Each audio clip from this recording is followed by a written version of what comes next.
What's up, everybody? Welcome to the Identity Crisis special Q&A here for Tablestory. How's it going?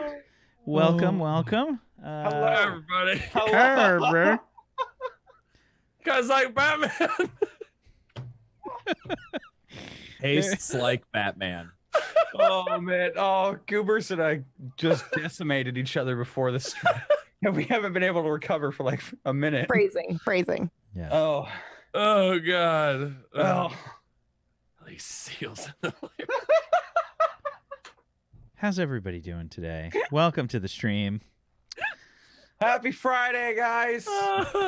Oh, I'm so tired. I can't even see straight. I don't even know what's happening anymore. So I'm just anything will set It'll me be up. fine. Hi, everybody. It'll be fine. So today's thing is going to be a super casual sort of Q&A for Identity Crisis. PB made me do this. It's Whoa! Can I get some buses in chat for the bus that is just thrown under? She's like, Whack, you're not doing enough work. Let's do another show.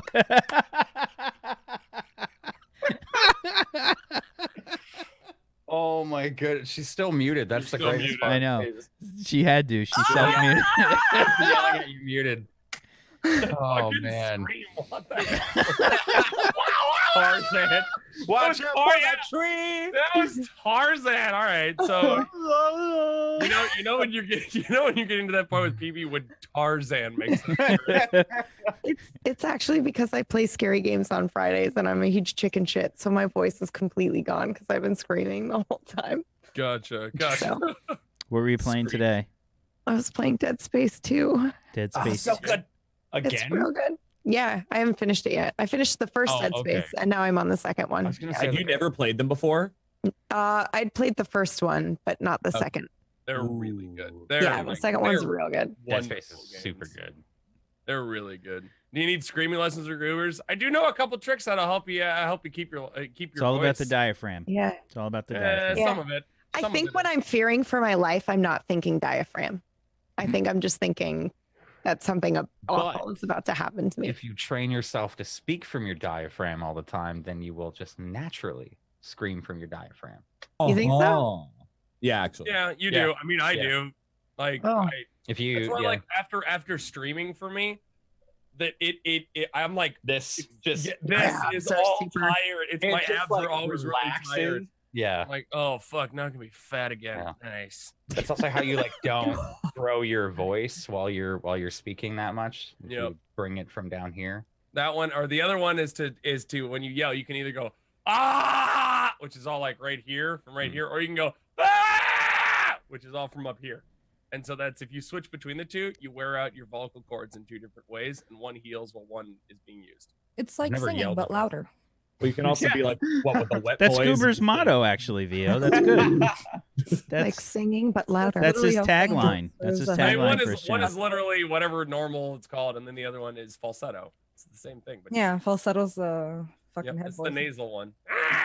No, it's the head voice. Yeah, nasal, your head voice. You're not supposed to do. One's the red bird away. pterodactyl. One's the pterodactyl. The other's the Yeah. triceratops. Oh There my you God. go. There you go. I like that. I That like that a reminds me lot. of the PSA. We had these Canadian PSA ads. Dude, you Like, could what's your thing? so many weird, like, I love but, like the ads. really wonderful PSAs. Like, Don't you put it in your mouth. I knew you were going to do that. So it might look Don't good stuff to it eat. in your face. Don't stuff it in your face. So it might look good to eat. It might look good. Yeah, that's What? what?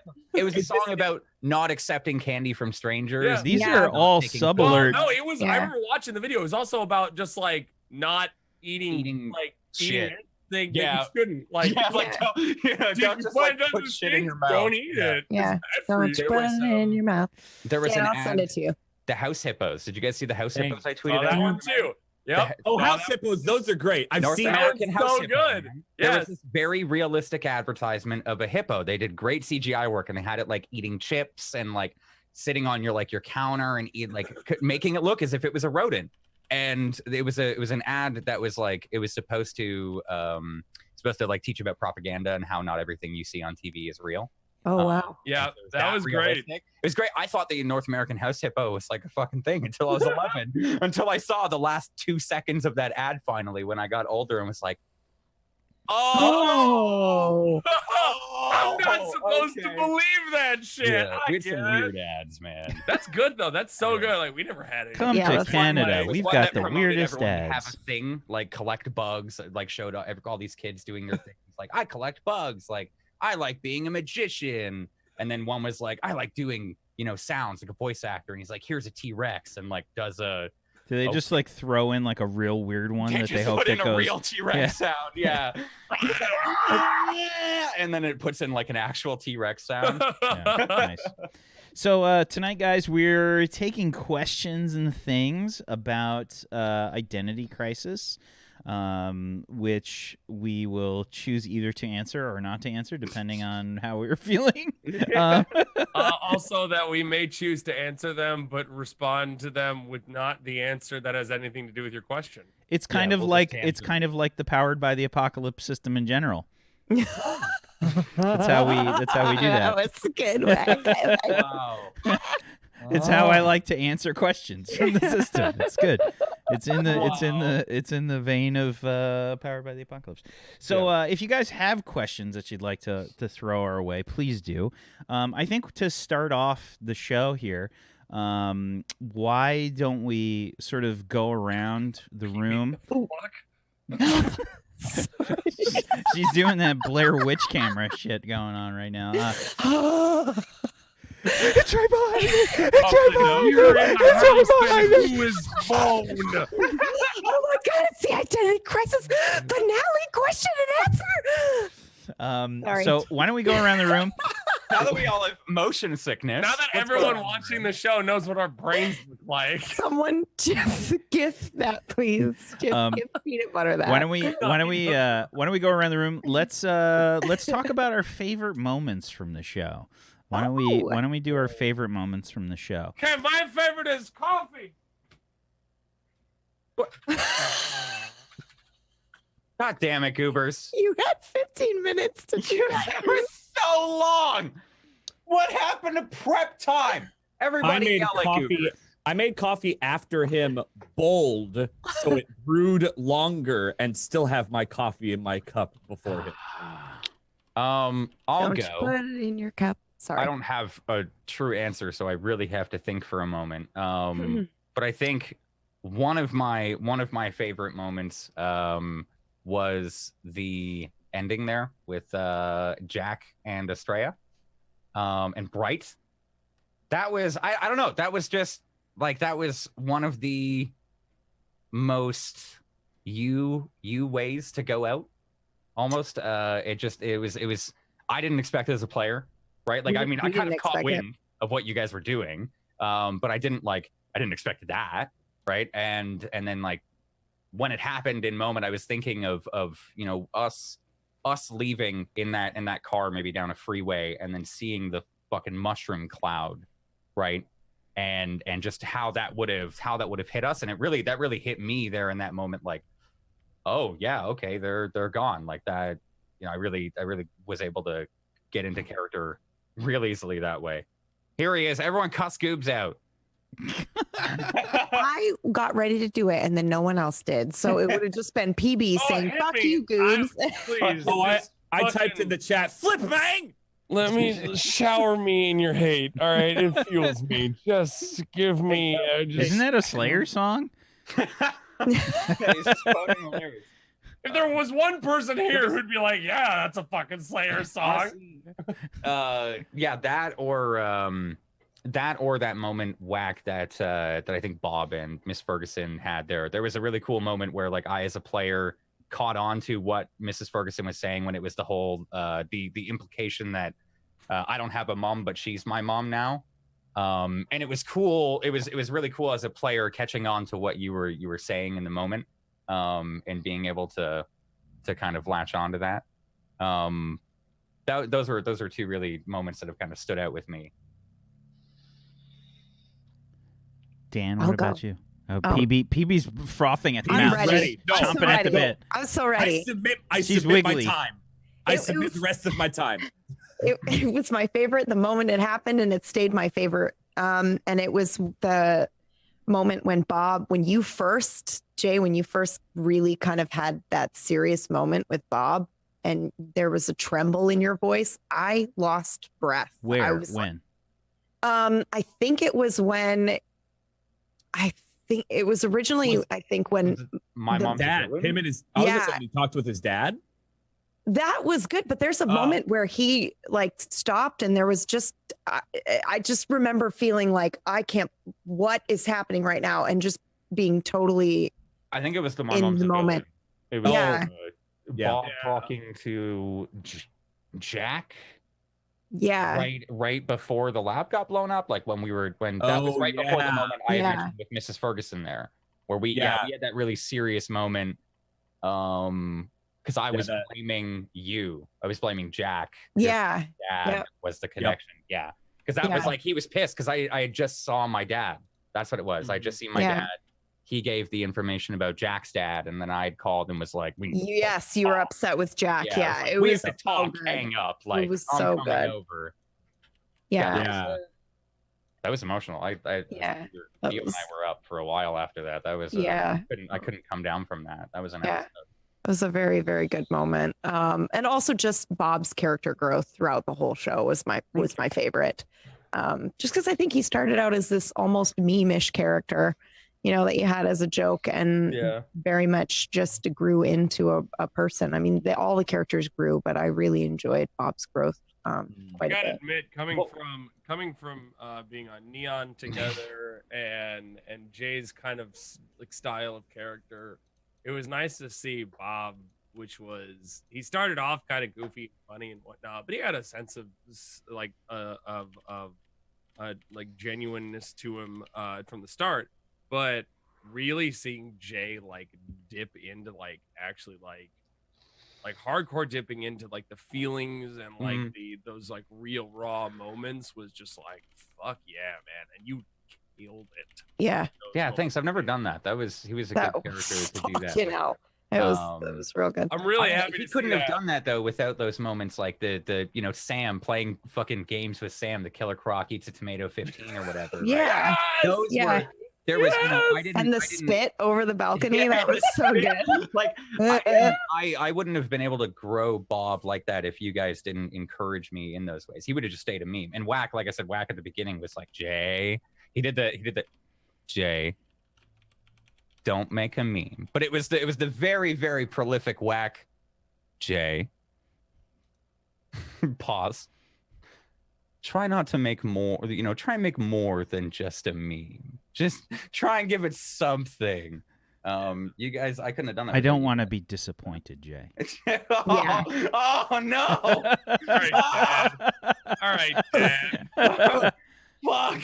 Listen, Jay called me old earlier when we were doing the podcast, so I get to go dad on him. That's I fine. was like, Whack has the most years of experience out of any of us. And he's like, okay, I'm old. All right, yeah. All right, I'm just gonna sit here and be in my corner and just gonna have this bourbon. this block of wood. I'm pretty sure I was able to make a corn cob pipe whittling.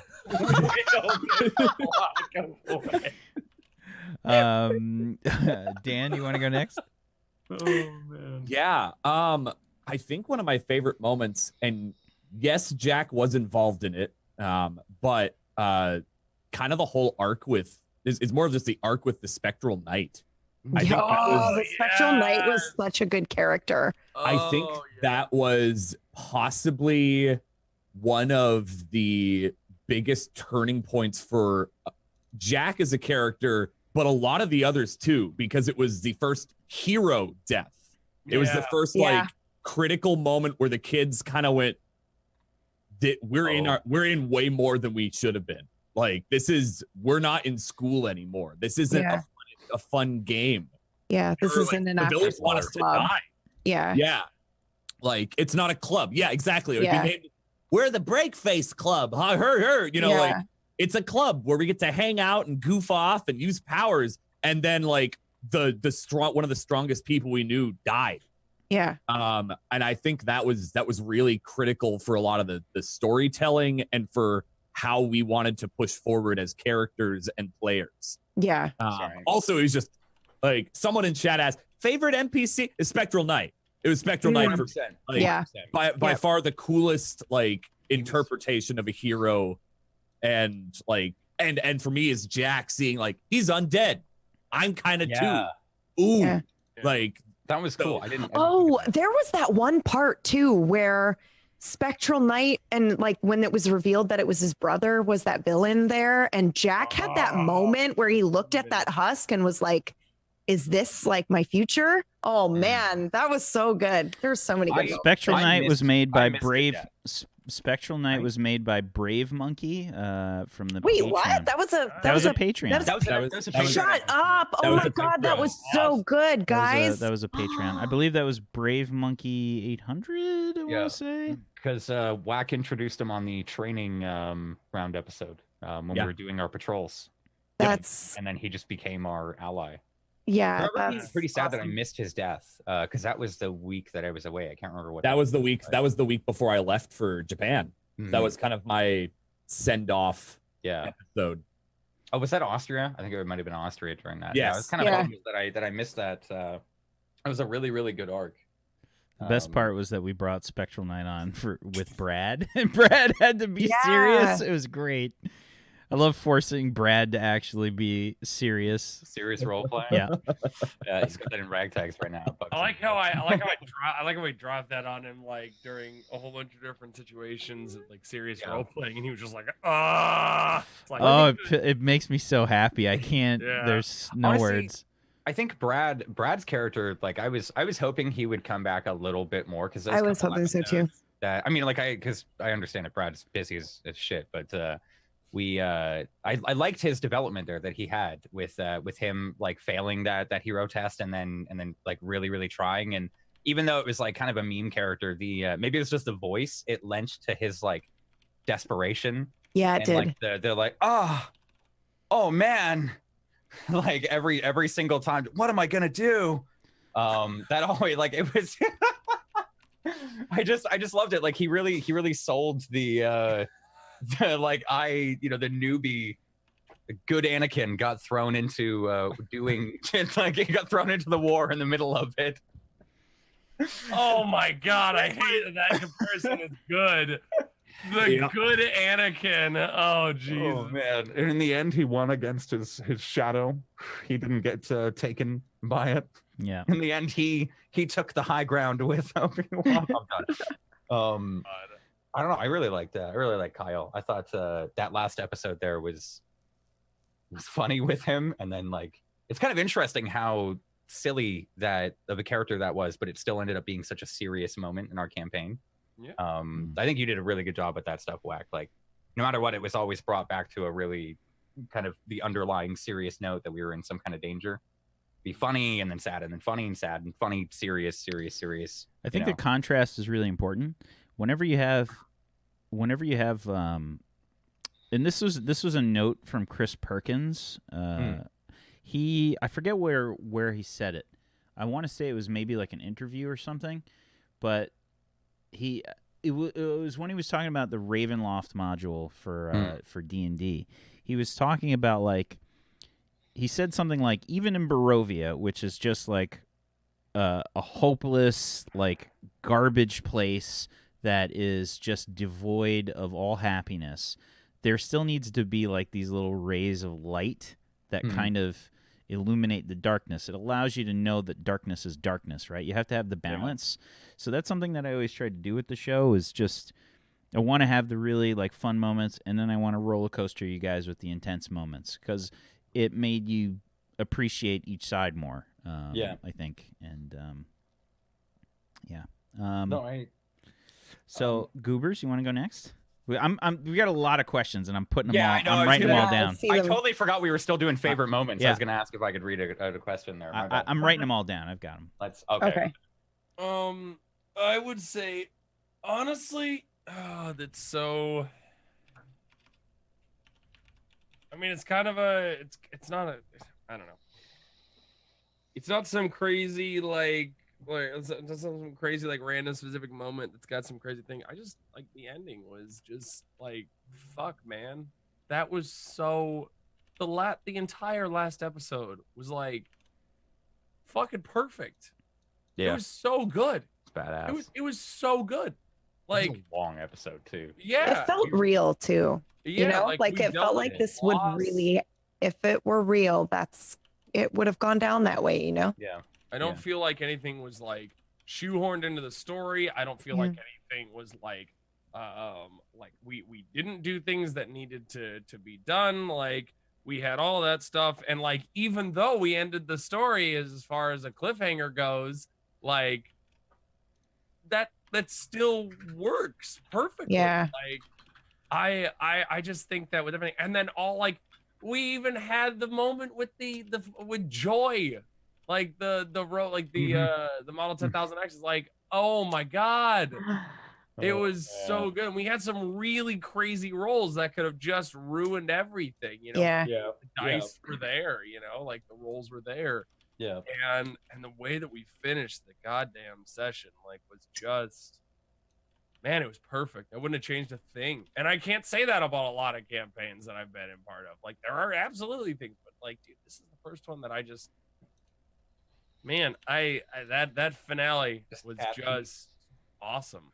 Well, it's also probably like it was a really, like I said, a really long session. We had the chance to wrap a lot of shit up there too. There's a good sense of finality. You know, like we just kind of tackled everything at once and didn't stop until it got done, right? So that added to it as well. It was kind of cool. We were both doing that in game and also doing that IRL and not stopping until it's done. It was neat. The reason why Goobs loves the ending is Mav wasn't there. Listen, no, we don't have to bring the truth into this, okay? And who's to say Mav wasn't there? Dun, dun, dun. Done. Matt was Joy. Richard, where's my shoe? Still like fucking nails on a chalkboard in my soul. Oh man. God damn it. Vio? What was your favorite moment? Honestly, I'd have to say my favorite moment would be the whole scenario with the Cinco Muchachos. That was just, like, all I'm so around sad that I missed hilarious. that, but it sounds amazing. Yeah. Oh, sorry about that. It's probably no. I'm just kidding. Was that your second episode with us? I think that was really early. Yeah, it was super early on. Second or Because first. It wasn't the first, but that's when Estrella and Lucy really bonded, is in the bathroom in that moment. Well, that was right after Estrella became a cyborg instead of an Second android. episode. Second episode. Yeah. Yeah, that was my second one. Which is also one of my favorite moments of the show, because it was unplanned. For those of you wondering, we had no idea that was going to happen. And I think I typed in chat to Dan, like, are you doing what I think you're doing? And he was just like, I can, and that's what I want to do, but I don't want to take over your character. And I went, stall, I'm going to take off half my makeup, and I'm so here for this. And I wasn't expecting that at all. And that was take such up a the cool... half of the makeup thing. I don't know about that part. What? When she's speaking about when Dan changed her into I thought you were still talking about Cinco Muchachos. Oh, no. Yeah, I when, only came to that when that Jay assumption for a when second. Jay realized that it was You see five that? guys, that clip was fantastic. Oh my God. Oh my god. I don't speak Spanish, guys. Jay, are you fucking serious? What? Cinco Muchachos. You don't have to speak fucking Spanish to know what the hell that means. For fuck's sake, Jay. I'll rest my case. All right, I don't speak Spanish. I'll rest my case. Dos amigos. I don't know why, like, I didn't make that connection in the fucking slightest. Like, I was like, Cinco Muchachos. Like, they're, haha. Like, And it's you funny. laughed about it, though. You're like, I did, "Ha, ha, because ha." I thought it was like, it was a funny name to me, right? And I was like, oh, they're, they're laughing, and like, it's a funny name. and then like, you guys kept laughing, and I was like, there's definitely something I don't get. 5 minutes later, it was like, oh, for fuck's sake. Oh, I just got it. That's what he said. Oh, I just got it. So I think my favorite moment my favorite moment was probably. I was proud of the way that I ended things for Pip when Pip had to leave.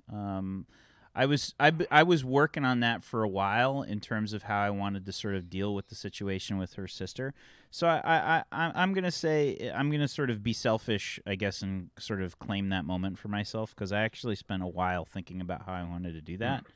And I have a question. Go ahead. I'm sure I'm not the only one wondering this, but what was the plan with her sister originally before she left?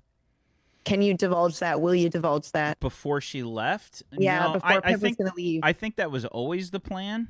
Okay. Yeah, it was kind of. It seemed like there was something creepy happening with Dr. Gray. No, I guess if that didn't happen, it just would have taken longer. I wanted to have more like little hints and stuff, like little bits of foreshadowing where it was going to happen.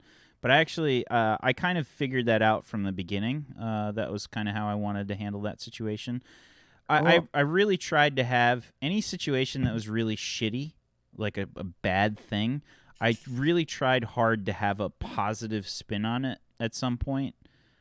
Even the stuff with Dr. Gray, I wanted him to sort of he was an asshole and he did things that were bad.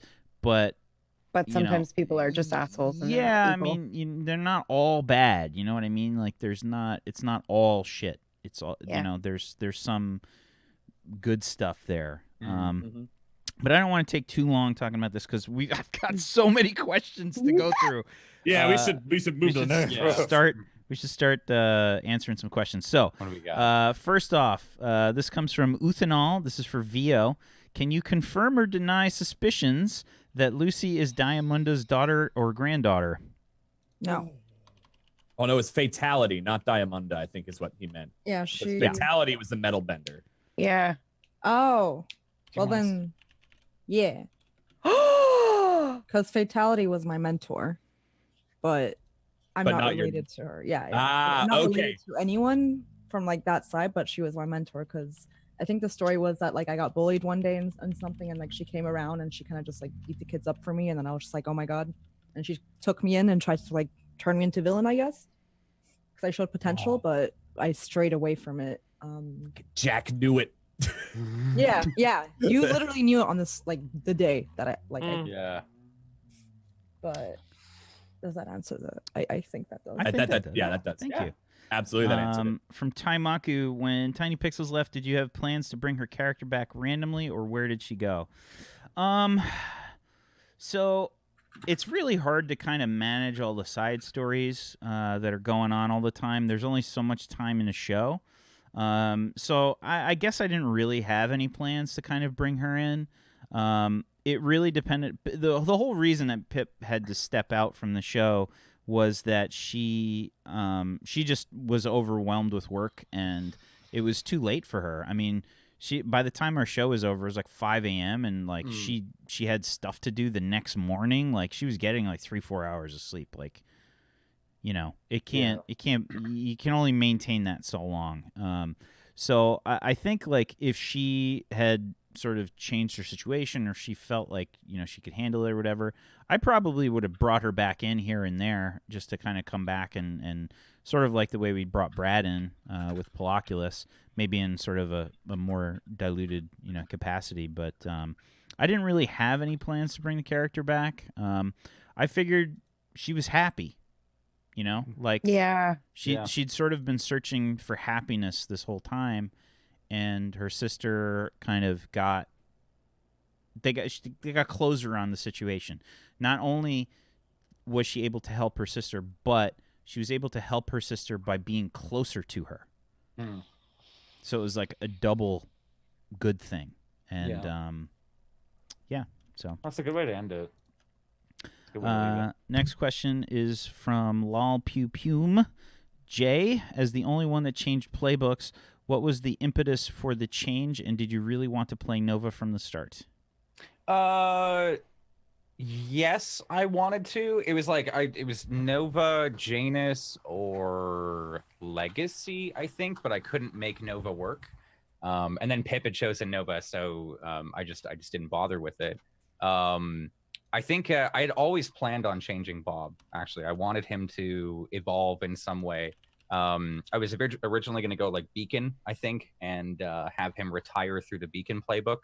But I think I was just ready at some point to have him be in a more emotional character, and that was Nova. I think Nova is just that really, really emotional character that has those like flares and flare ups, and it's an interesting choice. And I think it works. A lot of people think sort of like love and hate are opposites, but they're not. You know, they're the sort of opposite of love is just a complete lack of emotion, I think. And I think looking at the Janus compared to the Nova is they're supposed to be kind of like opposite kind of classes, but they could very easily flip-flop the other way. You know what I mean? Yeah. They can. So I think it was a good choice by you, like overall, and it was kind of an easy sort of answer. Well, I mean, you helped me a lot with my character, Whack. That's I want the chat to know that as well, because there was plenty of times where I was like, I don't know, like even when swapping over to Nova, and I was like, I want these powers, and Whack was like, that power probably doesn't make sense. Like, you should probably look at this one. And I was like, yeah, okay, that was my second choice. I should probably go with that one. Like, you led me in the right direction a lot of the time. So thank you for that. You're great with that. No problem. I'm glad I could help. Next question is from Salty Marshmallows. I have a question for Whack, an actual question. I don't know what the fuck that means. With the way Jack and Estrella ended their story arc, did that throw any of your initial plans off course, or are you planning to kill them off anyways? I don't like to make those kinds of decisions for people. So I never had a plan for Jack and Estrella going through the whole thing. This system in general is very much based on improvisation, and I think that if you have a really strong plan for a story, you're playing the wrong system. You should have a really vague idea of how you want a story to play out in this system and sort of go with that. You know, there's a lot of systems that'll sort of allow you to tell a narrative in a more railroady kind of way, and this is not the system for that. So I never had a plan, super specific plan for things. I had little notes about characters, like, I'd like to do this, I'd like to do that. You know, for Jack and for Dr. Gray, and Estrella, I had always wanted to involve them with each other in some way. You know, I had sort of like little footnotes, but that was it. I never had a solid plan. From Popul J, Bob was probably my favorite character because he was very relatable. The way he handled tragedy was portrayed very well to me, often keeping it for himself, putting the needs of most before his own until he inevitably ends up snapping and just letting it out. Was that a personality type you planned from the get-go, or was it tailored as the episodes went on? Either way, it was handled flawlessly, but I wanted to know if that aspect is the type of stuff you planned in advance. Yeah, thank you, Popul. And no, that totally, like, I didn't plan that. Bob just, I really got thrown like a kind of curveball there when Whack was like, hey, your mom's a villain. Because I didn't really plan any of that. It was like, you know, mom's out of the picture because she's out of the picture, and just wrote that down. And then Whack just ran with that. And I think, like, as that developed and I started to sit there and think, well, like, how would a young teenager feel with all this going on at home with dad, and then this happening, and like the one person that he looked up to being pretty much the worst. That was just like a kind of gradual progression for him, where he slowly got more and more and more angry, because that was his thing before, was he would always just brush it off or let it off. Like, even when he was talking to Jane and she was like, you know, what do you do? It's like, oh, I help her out around home. Like, he would always just kind of brush everything off and shoulder everyone's burden, and then that was his way to snap finally. So that was really fun to do. But no, it wasn't planned. Okay, cool. Sorry, Kuja asked me to increase the font size. Hopefully that'll work a little bit better. I had to futz with it because I don't have better Twitch TV. If you just control scroll. Oh, that's right. It's good. That'll work. It's good. It's good. I did it. Sorry. I did it another way. Okay. Lol pew pewum. Vio, you came in halfway and we didn't get much time to explore Copper's background. Is there anything that we didn't see that you were hoping would show up in the story? I like that question. Yeah, that's a good question. Well, My love for I'm kidding. I have no idea, honestly. Like, I think everything came out the way the only thing that like I wanted to touch on a little more was like my background, I guess, and that was what made you can I ask? Yeah. Do you know what caused you to reform? Was there an incident? It was Bob, actually. Me seeing Bob save someone or something with the whole fatality scenario. I can't remember it now because this was like months ago. And I don't open, in the big battle with fatality with the cars. I think you said so. the cars where I was getting them out of the cars or whatever. Oh, that's the episode where with Save Sam and all that, right?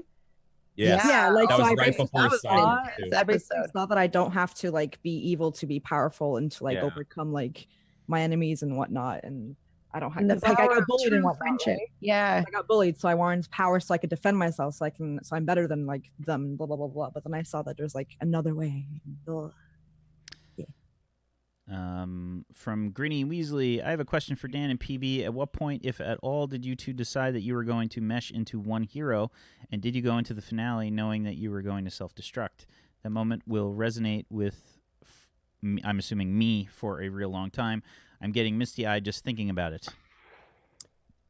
Do you want to? Sure, we can go tag team, because that's what Bright would do. When I died, it was after that is kind of where we were both like, this is what I want to do. You kind of reached out, you kind of pinged me and was like, I want to save you. Yeah, like, but I don't want to do it if that's not where you want your character to go. So I think for those of you who maybe don't role play or anything like that, it's really important that you don't just like railroad someone else's character or take somebody else's character on a path maybe that they don't want to take their character on. So for big things like turning Estrella into a cyborg instead of an android, Dan asked my permission. I was like, yes, I'm here for that. And then of course, in return, I reached out to Dan and say, I want to save Jack, but if your vision for Jack is that his story ends here, then I'm okay with that too. And he said, well, what did you have in mind? And that's when I said, I think I'd like to share or try to see if we can see what happens if we try to share a body. So then after that session was over, we talked to Wack to let him know what we were thinking so that we didn't blindside Wack. And Wack came up with this really amazing idea to have them compete. And then he made a new kind of merger of a rule book. So what he let us do was take one power from each, from Estrella and Jack. And then each time we failed, we'd gain a level so that we could catch up since it was the finale. And then at a certain point that stopped. And then we had this cool, they were failing twin so character. hard that I had to just like, okay, you guys are caught up now. Like, stop that shit. Yeah, you're level 5. You're done. Yeah, it was perfect. Yeah, it was perfect. So we ended up, and we decided we wanted to take some of our old powers and then also take some from the twin rule set, which we thought would be pretty cool and very fitting. So. And then in regard to go ahead. Blowing up, that was no idea. Spur of the moment. Like once he said destroying the lab is really the only way to make sure this doesn't keep happening. We kind of, I think you just we like looked at each other. We were like, are you thinking what I'm thinking? I think is what I said to you. And you're like, yes. And we just did it. Yeah. You said chat's gonna hate us. Chat's gonna hate us. It's and we're like, all right. That's what we're gonna do. I feel like it's true to what they would have done, man. I feel like that was a really good end for that. Also, just a tidbit of information: we had no idea about Bright either until the day it went live.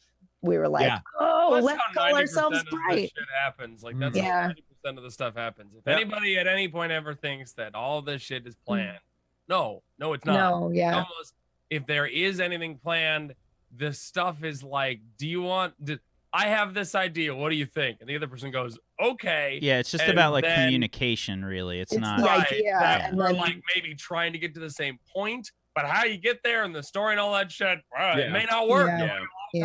gone. And it's just like, well, fuck that plan, and we're going a new way. You know, like it's all of that shit that just like it doesn't. You want to keep as much away from the other players as much as you do communicate with them when talking about the story, because you don't want to tell people, you know, all of the things. You want to do all this stuff. Like, I mean, rewind with look back if anybody remembers when everybody found out that Simon was a really heavy drug addict. And Neon? Yeah. Oh yeah. Yeah. I didn't tell anybody about that shit, and it's just like, yeah, he is helplessly dependent on heroin-like substances, and it's awful and sad. And everyone's like, oh Jesus, right? Not only like the chat, you guys watching, but also, you know, all these other guys, and that adds to that real feeling. Yeah, you can't keep as much of it between each other as we can't plan it. Yeah, you can't plan it, and also just like the reactions and the improv is so much stronger when they don't know. So Yeah. Now, there's absolutely times where we're just like, so we're trying to communicate something via the improv and via the moment. Like, maybe it's not that crazy. If it's a huge thing, if it's a huge moment, we won't do this. But if it's like really stupid, simple, like pick up the thing, dumbass. Like, I'm trying to say, do this. You know? When frickin' Sam was just like, no one understand being vilified for your actions when you meant as well as you could. And Jack is sitting there like, the fuck is wrong with you? Right. I know it was an in-character thing, what you were doing, but Jack's just like, God damn it! Yeah. like you literally just did that to me 2 episodes This is ago. what you've been doing! Yep. Which is great. Because, I think I like, even had an in-character moment of like, yeah. Yeah. And that's a perfect insight into like Sam's brain of just like he doesn't quite see everything that's happening. He's a really good like speaker and all that shit, but like he doesn't quite see slow down. Yeah, it doesn't slow down. Right, Yeah. exactly. Next question from Papool. To me, this show was the one where Wack handled the that's a good music the best. Do you think playing a game with a set soundtrack to sync up with the action narration enhanced your playing experience as much as it did to our viewing pleasure? Yes. Like, okay, what is it? I found the song the other day. Yeah. Clear Sky by Kevin MacLeod. sad music, and like that song is always going to immediately be like, oh yeah, sad moment, identity crisis. 100%. Like anytime I hear that now. But we were watching, I had PB over, and we were watching some like stupid therapy video at 1 a.m. and that song came over, and we were like, oh, this song!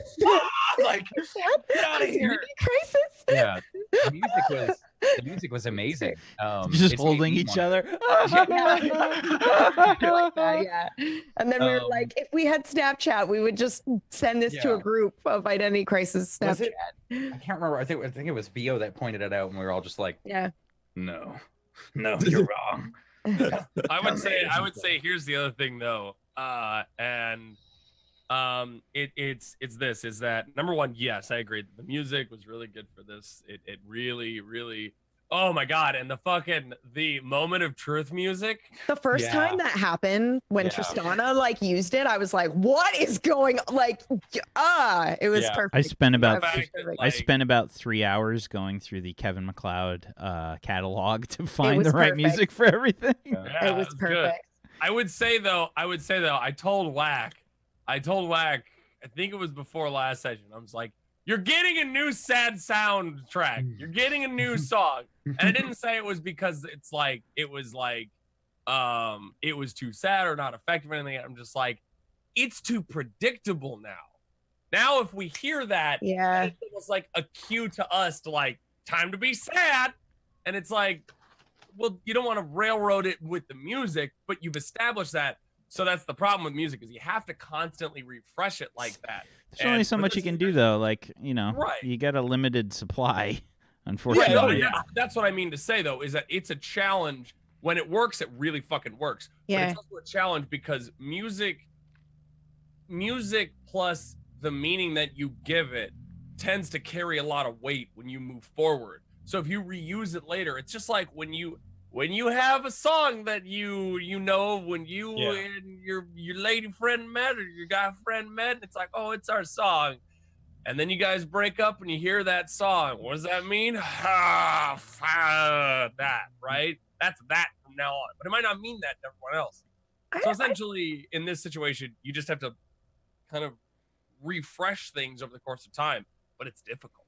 You know? Honestly, I think that the music, I get what you're like saying, and I completely get your point, but I think in this case, specifically, the music and those cues and all that actually enhance the watching the show and everything. Because like, yeah, we knew that sad moments are coming up, but like the whole chat would like unite and like sad emotes and like all that stuff, and like it made it like, more engaging and it made it more like fun to watch, in my opinion, at least. I think it enhanced it a lot more. Like in this case, I can definitely see where it can go wrong, but I think it was really done with this show, or really well done with this show, rather. I'd like to say something a little bit maybe crazy, but the music, the music made me feel safe in a role-playing space also.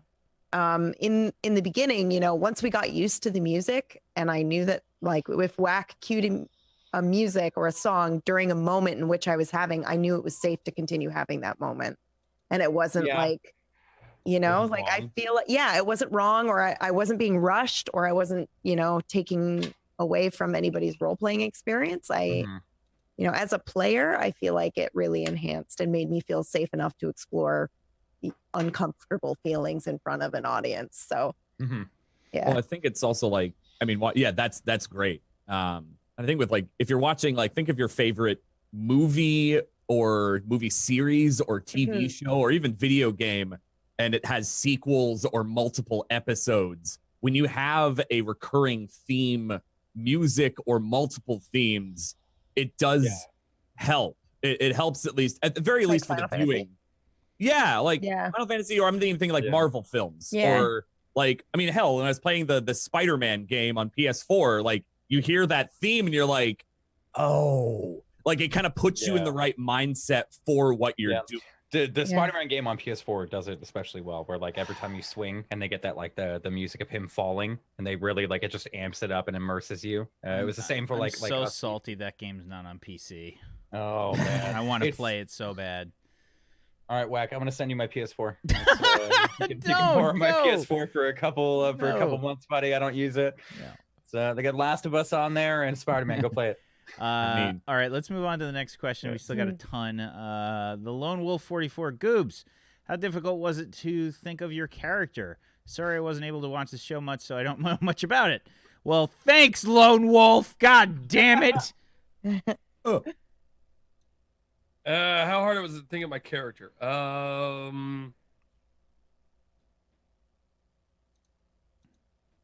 It wasn't hard at all. I'm just gonna be it wasn't hard at all. It was not hard at all. It was what would be fun.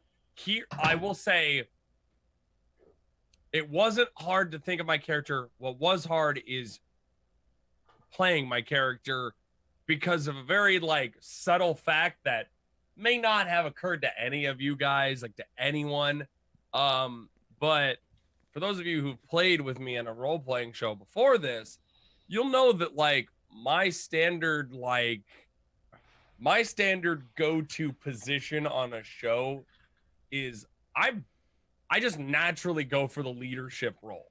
I naturally push myself to the front of trying to be there and being the guy who's just like, all right, we got to do this shit. Let's fucking rock. What do you like, Simon? Like Angmar, you know, it's that kind of thing, right?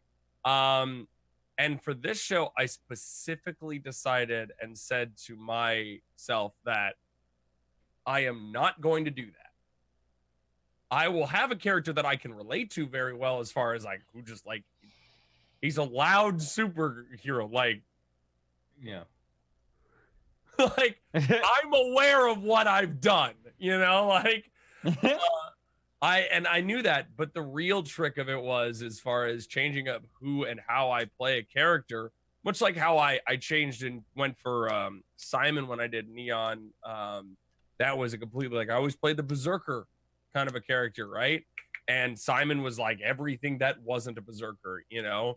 But Sam was a, I feel like he had his moments, but he wasn't like the main story. And I'm all about that. I'm all about being a supporting character as much as I am being one of the main focal points of a think show. no one was the main character in the show, and that's part of what made it so awesome. I feel like it rotated so well that everybody felt like a main character to me. Yeah, I mean, yeah, there was Wack did a very good job of like focusing in on a story and then like pulling it back and going somewhere else, and especially This is like how it relates to with, you and you. Yeah. And then like you know, the small little slowdowns, especially like in the first half of our season 1 here, where it was like we're doing something, and then suddenly like Wack, where you're like, Bob, we're at your house.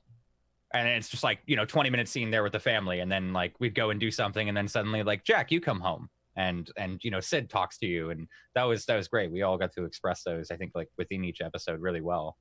I think it was really easy to do because you guys really fed off of each other very well.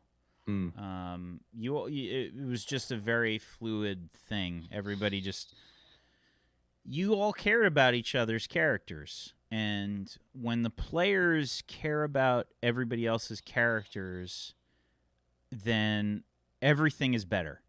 Everything is better. It's so important to have supporting roles on a team.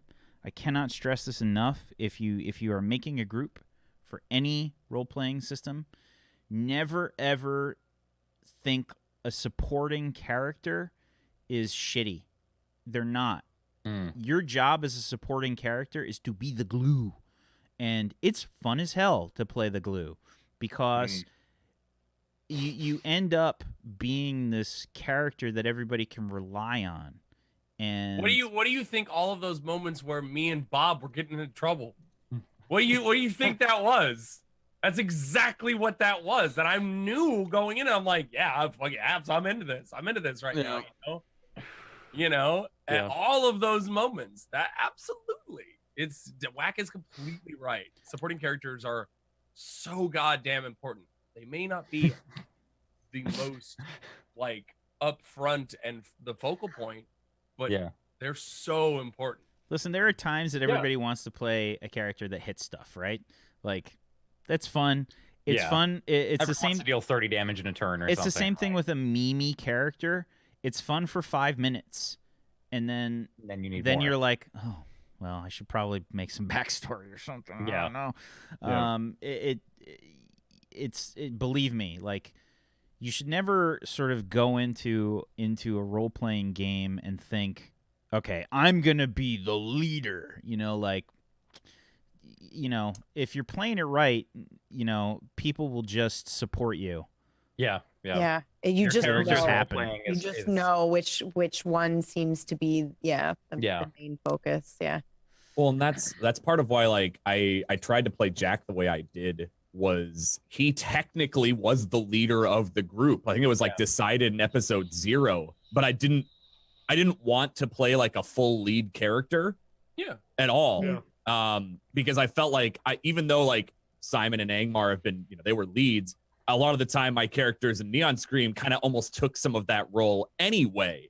And so I was like, it was him and Simon always fucking butting heads, and then Richard just kind of did things. And I was like, whatever, I don't give a shit. And then in the second one, it was Richard and Angmar being like, I don't trust you, but I'm all right with your ideas, you know, like all right, you know. And so like in this, I was just like, I don't want to be the front runner at all. Even though there was like the plot with his dad that kind of centered a lot of this and all that, it was still like he's a background character. At least I tried to play him like that, even though a lot of people and a lot of the other characters would like look at him and be like, what are we gonna do? And I specifically made Bob do that. Every time I wanted to take the lead, I was like, Bob wouldn't do that, so I would just look at you, right? And it worked really well. It worked really well. It made it easier for me as a player to kind of go, okay, I have to take the lead, but at the same time, I did my best. I tried really hard to be like, input. Like, what's Yeah. your input? Like, what can we do together? Because I didn't want him to be a leader. It was like the forced lead, the reluctant hero, the reluctant leader sort of thing. I also think that it have to do with like that came about because the main story arc dealt with your father. Mhm. Like, and that's not saying that you took the most important spot as a player, character, or whatever. It just happened to be that the story arc involved you. So therefore, a lot of us were looking to you to put input onto how do we deal with this, because this is your dad. You know, like it just story-wise kind of forced us into that conversation a lot of time, and it wasn't negative. It was just what happened, you know. And I think we all were down for how it went, and No, it made like me as a player, honestly, like I loved role playing in this particular season just because of that. Like even though I at times I was like, God, I feel like, you know, like every show can have that potential where you have the one person that just wants to take the spotlight. Like I want to be the one. Everyone's played in a group like that at one time in their life. Yeah. Oh yeah. You have the one person who's like, I want all the attention. And I think all of us were really aware enough to lift up people. Like, I mean, I appreciated Vio's character a lot. She came in late, and I feel like everyone still did their best to just kind of be like, we want you to have your moments too. Yeah. Even though you have the least amount of backstory that's been delved into, we still really want you to shine when your moments happen, even if they're going to be less so, just because you haven't been able to be established as much. I was happy we got to do the scene at your house a lot. Like when you suggested that everybody goes back to your house, I was like, yes, good. Yeah. I was like super happy that happened. And then the training scene was really good. Yes. Yeah. I think in that moment we all sat back and were like, wow, this girl is like really powerful. I think that was one of my favorite like few episodes. There was where we really like when we got into the training section of the arc, and it was especially because like I was watching My Hero Academia at the same time, and they were in that same training arc in the show, and it was like, I feel like we're superheroes. Yeah, we're like we're in a training room. Yeah. Next question, lol pew pum. Chaotica really took me by surprise. Were any of you cast members as shocked as I was by her sudden but inevitable betrayal? Yep. Jane, right? No, not Jane. Ella. No, Ella. Oh, Ella. Sorry. Ella. Oh yeah. I was shocked. I was it's funny, I was trying to like springboard Ella as a character to like show off that Bob like just didn't have time for shit. Like that was just the purpose of him like humoring that, and then suddenly it comes out that she's a fucking villain, and it was like, oh, thank God I passed on that. Yeah, could you imagine if you had started our romance? Good Okay. Jeez. Yeah, that was scary, man. And yeah, really surprising. Like that was. How long did you have that planned, Whack? If you want to reveal? Since the beginning. Oh yeah, because that was a Patreon character. Wasn't it was a Patreon character from Ree Kreiner. The personality that she gave me was she can act sweet and like everyone's friend, but is also very cunning and intelligent. Sometimes giggly, is a complete fangirl to one of the supers or has a crush on them. Your choice. And I figured. Babo! Very cunning and intelligent. I'm like, she's got to be a villain, man. Yeah. That was great. So Ree gives none of us saw it. It was great. But gives me Boris, the drunk 3-year-old baby for ragtags. I see how it is. I see how it is. Listen, Jay, you got a lot of NPCs to go through on ragtags, man. All right, you should have met Davos Blonny. He was a great NPC, man. It sounds like let Brad play the NPCs. He goes through himself.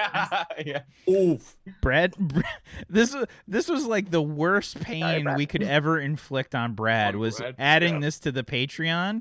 I'm like, Brad, Brad and me and Jay are trying to sell Brad. Like, Brad, they're actually doing some work for us. Brad, you know that, right? Like, I mean, like it's a way for us to not have to work on some NPCs, as well as our wonderful patrons actually getting a chance to be a part of the show. It's a win-win. And he's just like, I fucking hate it. I can't. It's fucking horrible. And he's just he can't like process it. I'm like, Brad, it's okay if you don't do like a 40-minute spiel on somebody's patron and somebody's NPC. It's okay. You know, he like can't process it. He has like this horrible anxiety. He's gonna fuck it up. I'm like, just fucking do it. Just do it. He's been winking at the NPC. Like, there was a moment in one of the shows where somebody walked by and I saw in chat the reaction was, that's my NPC. I'm like 99% sure that's my NPC. And then, you know, we didn't get a chance to encounter them more in that session, but that's just super cool. They're in the world. Yeah. So what I'm getting at, the one he put in that you guys have like, there's only one of them that he put in and you guys really have focused on it. It like became a part of the story. So that's probably got him even more worried. Guys, just keep throwing NPCs at Brad. It's going to fuck him up so bad. Please just destroy him. Poor Brad. Next, Poppool. Whack, this time around we're going for something a little lighter than Neon Scream, Kappa. Did you think the show would get to become that emotionally heavy? I loved how you weaved happy and sad narratives around, so I was wondering if perhaps the context and or the system allowed you to get more roleplay creativity time than the Sprawl, which was pretty similar as far as mechanics go. Try a comma, bud. That's all I'm saying. They will help you. No. So, did I think that the show would become this emotional heavy? No, this is Dan's fault. This is all Dan's fault. Okay, now wait. I have a question. Hold on. Hey, whoa. All right, first off there, Butto there, hey, man. All right, listen. This show was 1,000 times lighter than Neon Scream. The emotions were there, but it was a series of innocence versus growing pains versus the goofy moment. There was no happy moments in Neon Scream. The funny moments was when Gerard was trying to fuck Richard and nobody understood it. In the I fell out of my chair. I actually fell out of my chair. Yes, he did. Yeah. In the actual moments that was happening, like the people in that world, the people in Neon Scream, they wasn't funny to them. They weren't actually laughing. It wasn't a moment of like a ha-ha. Or remember when like Richard didn't get it and Gerard was really awkwardly gay about that? Like what? No, it wasn't a thing in the actual like Diegesis, the world of that story. There was no joke there. We're laughing at it looking at the outside. Yeah. There was never a joke in Neon. It was awful and dreary and sad. Fun, because it's cyberpunk, right? But it was sad as shit. Identity Crisis was a fucking breath of fresh air, even though there were moments of tears and soul-clenching like awfulness and beauty. It was a different type of impactful, but yet light. It was. So like, I don't know. I just like big thing I wanted to make clear, like Mask wasn't even on the same fucking continent as sad as Neon Scream. Though I do think it is brought up, and it's a good point to counter your argument, Goobs, is big whip. Esmeralda. No, but even Lord didn't think that was funny. I know. Yeah, that was funny as shit looking in on it. Oh, big whip. Oh man. Oh, big whip. These have been ruined for me, big whip.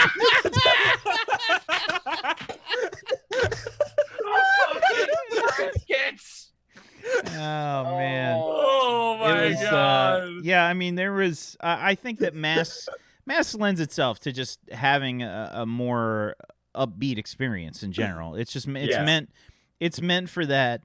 How could this happen to me? You know, like combination of that plus you know, those super friendly family friendly kind of moments. I mean, it lends itself. There were really to that. wholesome moments in Mass, man. God, there were so many wholesome moments. Well, I think it was brought up in part of this question too. The thing is, Neon Scream was almost always just like oppressive. There was it was, and I'm sorry for half of the cast here that wasn't a part of Neon Scream. Yeah. As they're kind of like, yeah, of course it was, absolutely. It's just, I see the look on PB. It just, I'm like, it was just some only episodes of Neon. Yeah, but it was only They were impression. Real sad. Yeah. At least the cast. Cyberpunk. Real sad. It's fucking cyberpunk. Guess Yeah. Okay, what? but not all Like cyberpunk is super sad. Yeah. I love It's cyberpunk.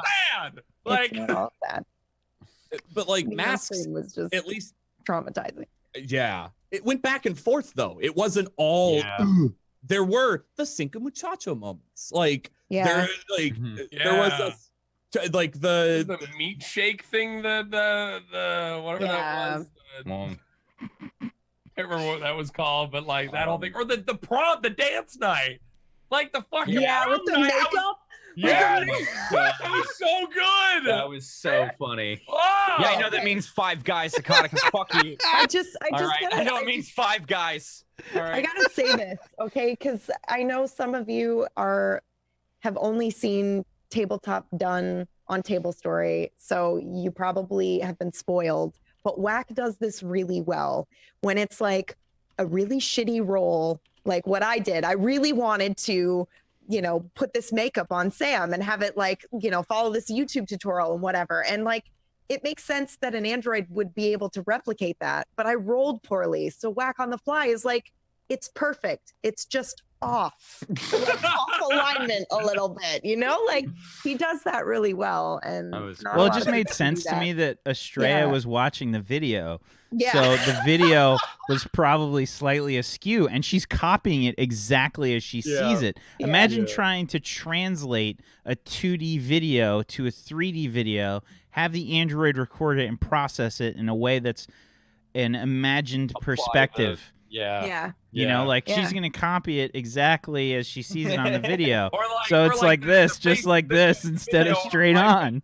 Yeah, exactly. Yeah. The contours are like in the middle of the nose, like it was just funny. Utenthal, I have another question. Why did Brad say he was going to his true master when he left for a while? Was there plans for Kyle to become a villain? Not that I know of. He was just joking, I think. I thought the same thing. I was like, what a dick.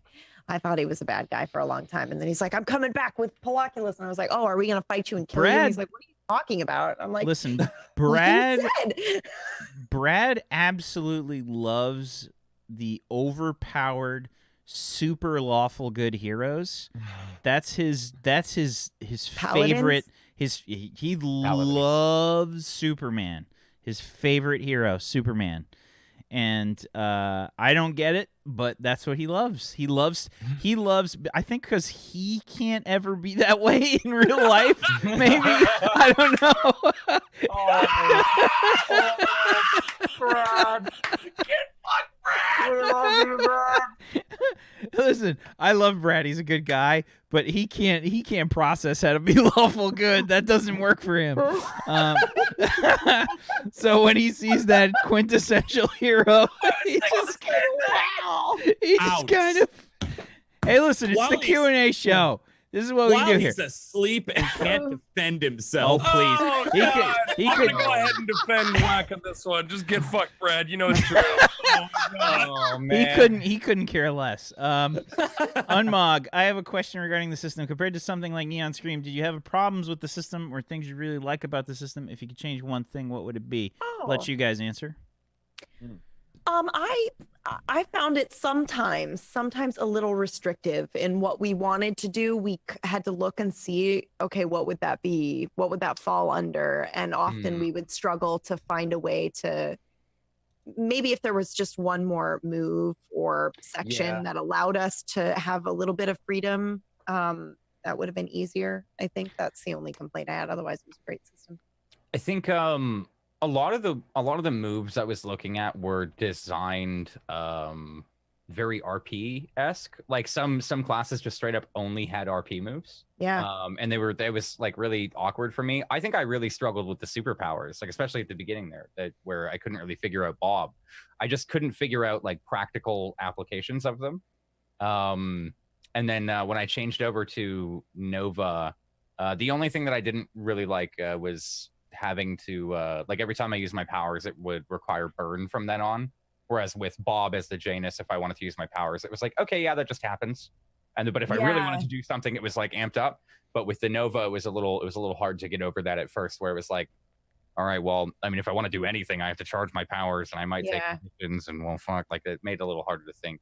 But I took some Nova moves in the very beginning from that playbook, and when I got used to that burning, I was like, no, I'm not using these anymore. It's just too risky. Yeah, the risk was really, really high. But yeah. I will say one of the greatest things as a flip from the sprawl to mass, fail forward. Yeah, that was very cool. That was. I gotta say that may have been the best thing, because here's one thing that happens, and I was talking, I was thinking about this a while ago, is that Whack likes to do in sessions or in games like campaigns where there's like an XP system, and when you hit a certain spot, you level up, all that stuff. He likes to do that at story arcs, right? Like that's a big thing that he generally likes to do. It's not the same all the time, but knowing at least this group, we like to take our fucking time on arcs, right? We go a long time without leveling up, and that's fine. We can do plenty of RP stuff. We're fine just frolicking in the RP as well. But this one had a built-in leveling up system that happens almost every time you roll the dice. So it's like you either win or you level up. Yeah. And it was just like, that was really cool. I really liked that. How it was just like, we didn't have to worry about leveling up. It just happens as it happens. Yeah. It also helped to not feel like super down all the time. I don't know about you guys, but my rolls were pretty shit a lot of the time. Yeah. So I was like, oh, okay, well, at least I'm leveling. So I was the highest level there for a while. Like that was it sucked failing a lot of rolls. Yeah, were you like level 7? I think at one point, 7 or 8 when I swapped over to Nova, and then we were like 4. I never actually reached level 5. I never reached level 5. I don't know how. Dude, I was technically level 11. Well, that's why I said Game Face. When I said Game Face is one of the best leveling moves, because it was mark a +1 and mark a condition, and then if you succeed, which if you worded it technically you would always succeed, then you just get one XP. Wow. That was one extra XP. That was the last move that I ever got. Yeah. I started Janus with that, right? So it was like, okay, well, I'm using my Game Face. Every time I did that and took the +1, I was also getting an extra XP. So it was that was a huge leveler. I think the system in general is really, it's a very good example of how Powered by the Apocalypse, I think, was intended to be played. There's some Powered by the Apocalypse systems that really try and force it to be something that it's not, and they try to add a lot of mechanics and stuff, and it's really not intended for that, or I mean, at least from what I've seen so far from the system, I think it kind of flourishes in situations where it's just very roleplay heavy, and people just kind of do what they want to do. And the Sprawl, I think, was one of those systems that really just tries to ham-fist mechanics into Powered by the Apocalypse, and it kind of feels like it almost wants to be its own thing. Like it wants to be something a little bit different. Like it was a little more than a supplement or something. Yeah, I really liked all of the classes. I really liked all of the gear, all of the sort of aspects to the system, but I hated the moves in the Sprawl. I did not enjoy the moves, and I think that that's a big part of the game. Yeah, and and it was kind of it was that double-edged sword where it was like, okay, well, this class is awesome. Look at all this cool shit. Look at all this cool shit. Look at all this cool shit.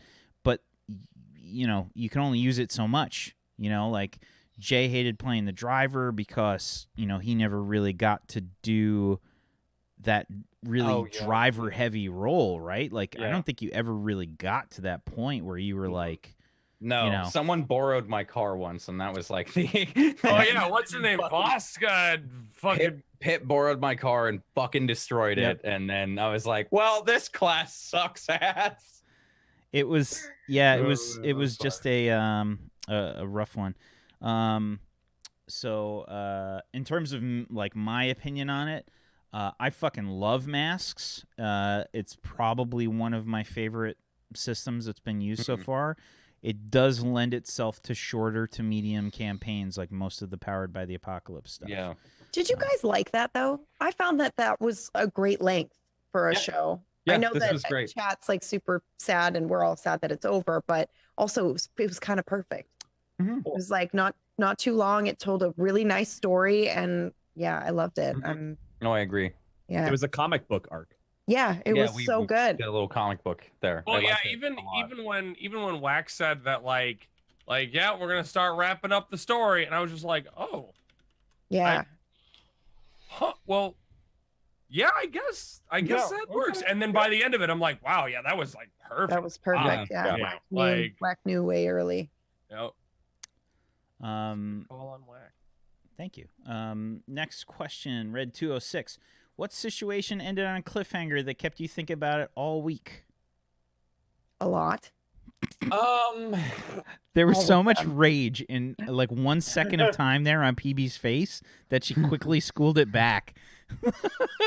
It's true. Like, pull up the VOD on that one, guys. Make a clip right there. Get a clip. You're gonna see like an example of micro expressions on PB's face, where it was just like a, and like then resets back to normal. Yeah. Because I had to think of one of the cliffhangers that I thought of. Probably Jack's dad. The cliffhanger where Jack was saving, or where Jack's dad was saving Sid, and that whole scene there where you were trying to kill your dad. Oh my god. The big cliffhanger there that I need to work shit out when I watch shows and shit. So while I was watching, like, or while I was sitting here halfway through the show, I was like, wait, was he saving Sid or killing? Yeah, Sid, we talked about that after too. We were like, that sat with me for like pretty much the whole week. Where otherwise I was like too stressed to even think about things half the time. That was one thing that like really fucking, I was like, is he a villain? Like, did he fuck up? Like, was that, that really stuck with me. Yeah, that stuck with me too, because I actually thought, Dan, that you were going to take him down a villain track. And I was like, my whole life is wrecked. I love that character. I know. Can we talk Heavily about considered. Yeah. what changed your mind there? Oh well, let's talk about that after. Yeah. We'll put a pause on that. Let other people like VL. Did you have any cliffhangers specifically? I think for me, the best, or the one that like really stuck in my head for a while, and I think I also kept bringing it up in like person, was the last moment of truth from PB and Jack, and I was just like, what are they gonna do? Like, are they gonna combine each other? Is he just dead? Was Is there a he lot of dead? salt when I Like, ended the episode in the position that I ended? I think every single one of them. I was like, what the Look at those micro expressions again. Yeah. VO was pretty much, he was like, what the fuck?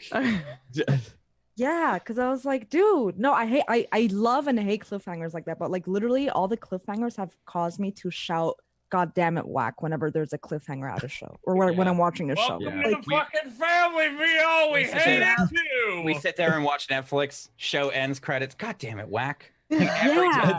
Literally every God damn it, time. Whack. Okay, I'm Fucking taking that now. Daredevil, no!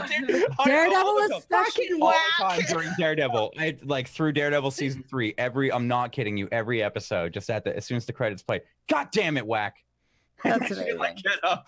I needed someone to blame, man. Well, I'm glad that I could be your punching bag. You already do it in He's a DM, GM. He knows what he's signing up for. Yeah. Man. Lone Wolf, Whack, how difficult was it to think of the challenges each week? I can't fathom trying to come up with challenges that were both possible yet difficult. I want to say that they were probably not that difficult, in all honesty, and that's not me. That's because of the players. it was really easy to come up with stuff when and this goes back onto a question that was asked previously. When there is really good group chemistry, when people are very much invested in their characters, it's really easy to come up with stuff, because almost anything that you do is important to them because it's their characters' lives. So it's just easy to kind of come up with stuff. I mean, in terms of challenges each week, I mean, like my notes for shows honestly mostly consisted of NPC stuff. It was just notes on NPCs. There was very little planning for like arcs and things. I had really general, like super vague like bullet points for every episode, and then it was like very detailed NPC information from like patrons or like, you know, stuff that I had thought up or whatever, like a complicated kind of person or whatever that I wanted to put in there. A lot of stuff's improv. If I could just just kind of just pump up the fact that how much improv Whack does with this is equal to, if not greater than, the amount that we improv it is true. When we talk about stuff like, even after a lot of the shows that we did, like, well, okay, what were your plans here? What were you thinking? Like, I didn't have a plan, dude. I didn't write a plan for today.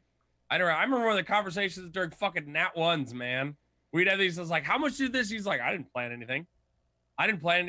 We went with it. And the reason why it works is because we have been playing with each other role play stuff for long enough, and we know each other well enough that we all pick up certain little things that Wack's putting down, you know, and vice versa. And there's a communication, an unspoken communication that happens when you have a good group of people that have been playing long enough together that things just happen, and you can trust in the fact that things are going to be good. So yeah, like Wack doesn't have to plan a lot of things, and it's almost better in a lot of situations where it's not planned down to the D. Sure, if there are like big like tests or events or a series of things that will happen because the story requires it that the players will have to react to, yeah, he's got to plan that. But for the most part, he doesn't have to. So I just as kind of to pump up that fact to kind of showcase the abilities of Wack, like a lot of the stuff is improv, and it's cool to be a part of that. I like it all improv, man. That's me. Well, I'm just like, well, thank you. But again, I feel like I really need to highlight the fact that it's really hard to do improv if the characters are not gelling, and if the players are very invested in their characters and they care about everybody else's characters on a show, it makes it infinitely easier. I cannot stress this enough. You can always tell when there's a player or something on a show or in a home group or whatever that just, I don't know, like, I don't really understand why they're there sometimes. Like, they just kind of don't really give a shit. Why are you doing a show? Why are you in the game? You obviously don't want to play it. Like, do you just want to hit stuff? I mean, go play a video game. I don't get it. Like, be involved. Take your time and ask questions to other players about their characters. Actually give a shit. That is my biggest advice to anybody that plays role-playing games. Just give a shit. Care about the characters. Be invested. Why are they the way that they are? Ask them questions. Just ask them questions. It's so easy. Sort it out in role play, basically. Yeah. It's so and easy. If you're not immediately interested in somebody else's character, ask why, or get to know them a little bit. Or if maybe you don't like the character, then really play that up. Go with it, but commit. It's about committing, and it's about caring in one way or another. If you love the character, then showcase that. If you hate the character, then hate the character. Just be like, be confrontational. It is what it is. Richard. Poppool, PB and Goobs, you guys coined my favorite moment of the show with that huge fight at the middle of the show where Estrella went a bit ham and kind of reset her memory. How challenging was it to have a moment of God. role play where the relationship between your characters kind of goes out the window in a matter of seconds? Oh no, that was really hard for me because Goobs got very emotional and looked like I had killed his dog, and I had to pretend like I didn't know him in that moment. So that was pretty tough for me, but it was really good. Yep, I was laying it on as thick as I could because that's how Sam would have reacted. He'd be like, "You don't know all of the stuff we went through and who I am and all this stuff." I'd just be like, Goobs is like crying right now, and keep it together, peeps. Fucking keep it together. And I'd just be like, no, sorry, Sam. I don't know who you are. Who are you? Oh, that was rough. And vice versa. Like, it's okay. So there's a funny dichotomy that happens between, or no, I guess that wouldn't be a dichotomy. That'd be like what is basically there's a similarity between Estrella and Sam, where it's Estrella had the moment where her memory just fucking reset. Otherwise, she has crystal clear memory. Yeah. Sam is fucking oblivious. So there are certain things he doesn't pick up on. Like, I don't know, when she became a cyborg instead of an actual like full-on android, right? Like he's just like, do something to your hair, and she's like, yeah, sure, whatever, bye. And he's like, what's the problem? Like that whole part, and Bob was like, hello. And that was like such a good kind of like it's not just because she's a robot. Like, people do this too. It's the organic and the robotic all have these things, but in different ways. That episode really set, I think, kind of a tone for me as a player after that, where I think I joked that, like, I was like, oh, this is going to be like a calm session. And then fucking within 5 minutes, Estrella's storming out of the room. She's pissed off, and there's like something emotional we have to like deal with. And that kind of made me like go as a player, like, okay, no, this is just every week. All right, this is every week now. I remember you saying that, actually. Yeah, like it wasn't before emotions and like putting feeling into it, and really, really giving it our all. That was like a almost a rare thing, or like a really big moment. And then it just became like an every session thing. Yeah. I feel like that really set the tone. At least, like I said, for me, I'm wearing no pants, none. Hike up your skirt a little. I'm wearing shorts. Not pants. They're shorts. Oh, okay. I thought you said jorts. Jorts. I would wear jorts. I don't know, man. If anything's comfy, I would wear it. Please send Jay like way too tight jorts. Send me some He's not lying. He wears my stuff all the time. Yeah, because nothing fits me anymore. That's the reason. Nothing fits me anymore. Valid reason, but all of my pants are like this far off of my waist now. Like I can just pull them out. I have no clothing. Last Rider 216 for Whack. Did the party ever take a proverbial left when you expected them to make a right? And if so, what was it?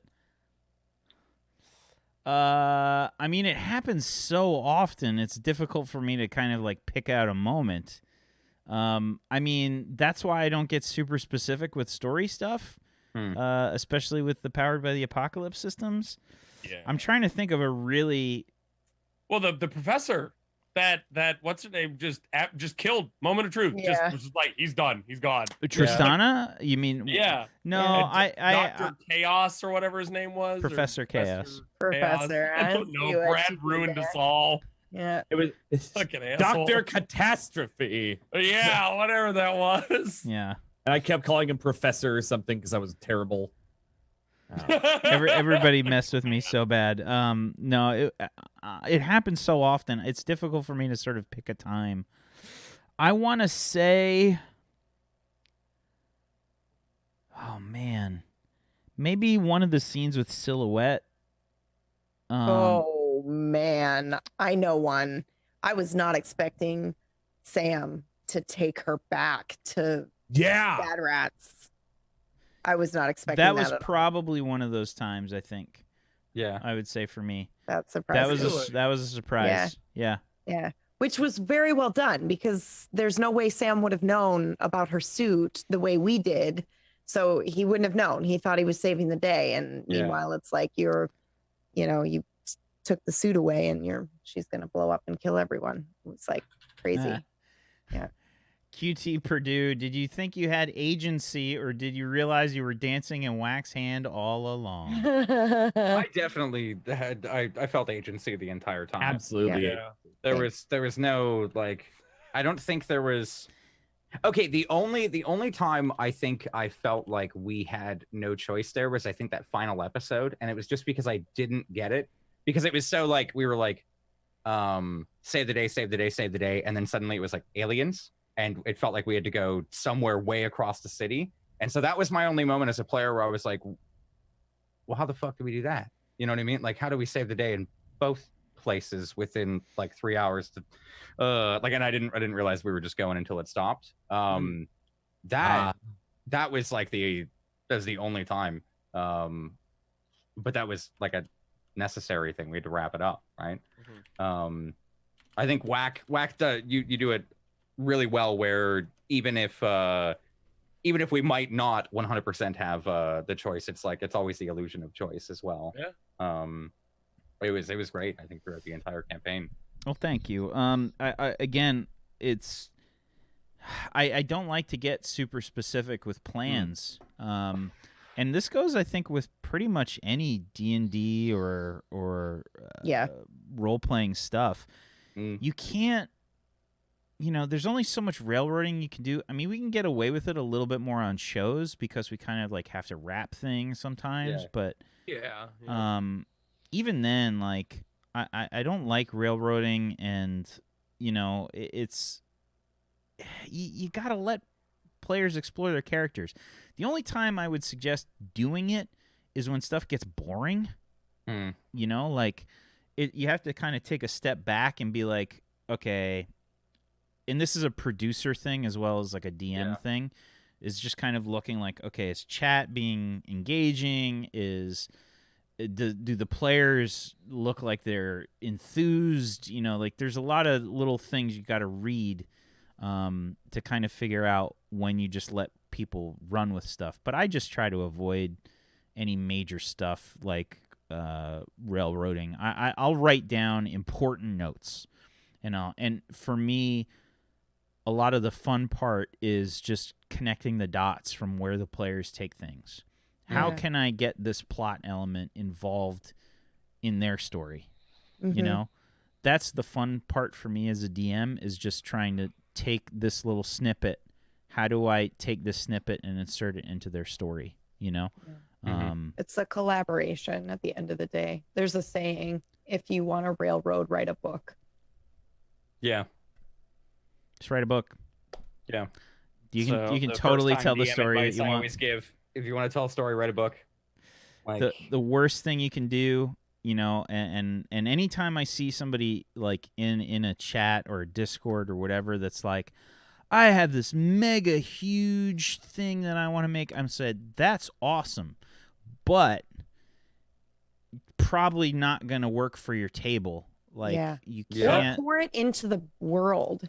So I similarly do planning to that extent, but I always just put it into like lore or the world so that I feel safe and prepared, and that, hey, if you guys go over here, there's actually shit going on over there, and I already know about it because I put effort into that area. But never do I plan like a full like story that is gonna, you have to be here or here or here, and I think if you do that, you're gonna be disappointed.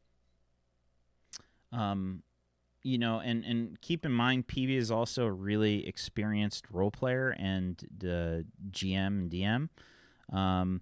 I would never recommend making a giant world for your first campaign or your first couple campaigns. Don't do it, please. Listen, believe me, the very last thing I want you guys to run into is just having a bad time. I want you to have fun when you role play. Seriously, I want everybody to have a good time. Trust me. Please don't make the ginormous thing. Start off with one small thing and then go ham on that. Yeah. Take one village. Like onions. There's a build out your layers. Yeah. Like there was a really good DM prep thing of building things out like an onion, getting to your layers when you get to them, continuously prepping each week. Like you don't have to You don't do it the all first week. beforehand. Yeah, of course yeah. not. Like, Of course not. It's just it's the biggest piece of advice that we can give to you. Just keep it really small. Be super specific on that small thing, though. Like, go ham on the small thing. It's like with anything that you do in life, you got to walk before you run. You have to. You know, you're not going to just magically know how to be a professional athlete. You know, you have to train your body over years and years and years and years to do it. It's the same thing with your mind, and a lot more than running. Yeah, it takes. Guys, I have put in 8,000 hours on Roll20 since February 2013, I think, or 2012. There's a reason that I'm good at this stuff, is because I just have a ridiculous amount of time put into it over the course of 5 years. Okay. I'm at 4,500, but I think like 4,000 of those are AFK, just leaving open Roll20. It's a thing where you just have to put in the time. That is what it is. Yeah. Next Same thing question. with anything, really. Practice. Greeny Weasley, question for everyone. What was the most gut-wrenching part of the campaign for you, and why? Oh, God. I know mine. Fighting Sam. That was probably so good. Yeah, that was like a. I think I love PvP when it happens. Yeah, it was like not it's forced. so rare though. It's right when it is rare. Yeah, people don't really feel safe enough to do that with each other because they're worried their friendship is going to be ruined. Oh, it was so good. I think that was was probably so good. it. Yeah. I think I got out a jar of peanut butter and started eating it. You did. You said, like, I have had to peanut stress butter. eat, and I was like, yeah, it was real good. Yeah, that was a moment where I didn't know what to do. That was crazy. Yeah. I think for me, it was my first episode where I did the entrance and I just immediately knocked out. And I was like, oh, great, I'm going to die on my first episode. Oh, this is fine. That was completely fine. Oh my God, that was so funny. That may be one of my favorite character introductions, honestly. And I was still super new to like role playing as well. So I was like, what the fuck do I do? You just fucking play, forehead, okay? You just fucking play, forehead. Oh man! Oh my God! Oh, that was so good. Anybody else? I have one. It was the moment that Wack revealed through Dr. Gray that Estrella's purpose was to literally just like be a vessel for Jack. I was not expecting that at all. It came out of left field. And that was a really defining moment for her. So yeah, that was a really gut wrenching. That was scary. Yeah, that was rough. That one got me. Shit.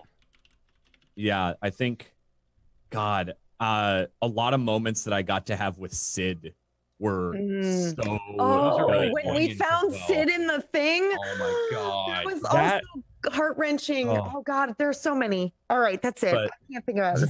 Yeah, I mean, specifically the one was the episode that I had right before going to Japan, right after Spectral Knight died. That was a huge pivoting moment for Jack as a character, to him like actually accept his mortality.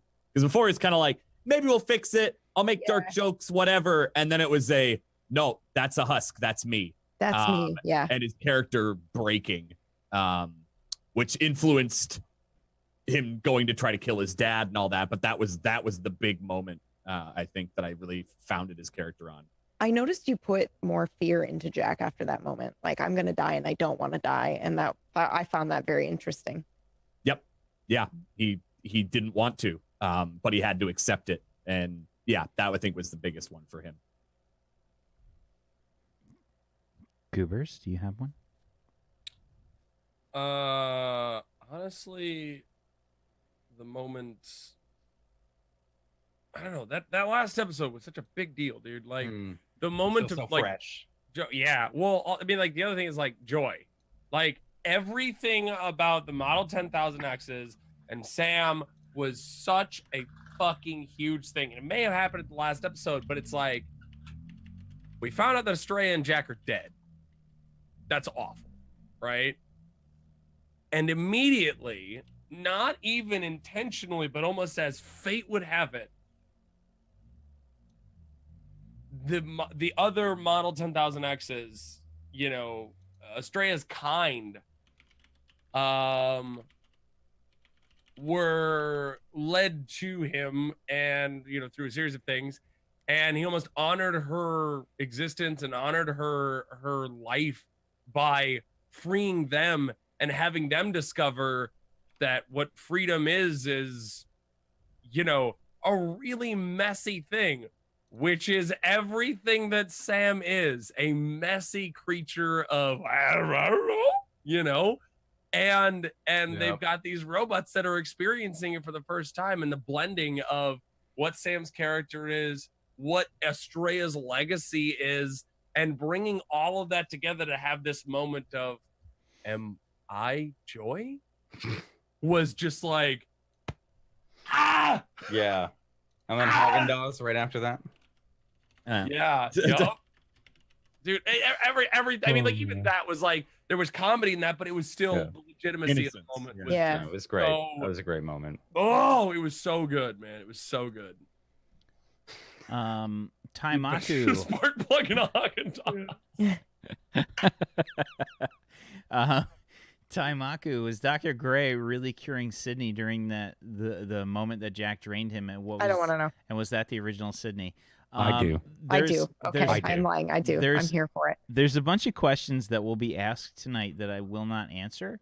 That is one of them. Whack! Yeah. Ah! Good. Yeah. That is the only thing I wanted to know tonight. Great thing.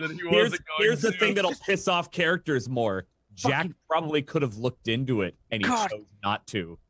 It just bugs me that I don't know. It just...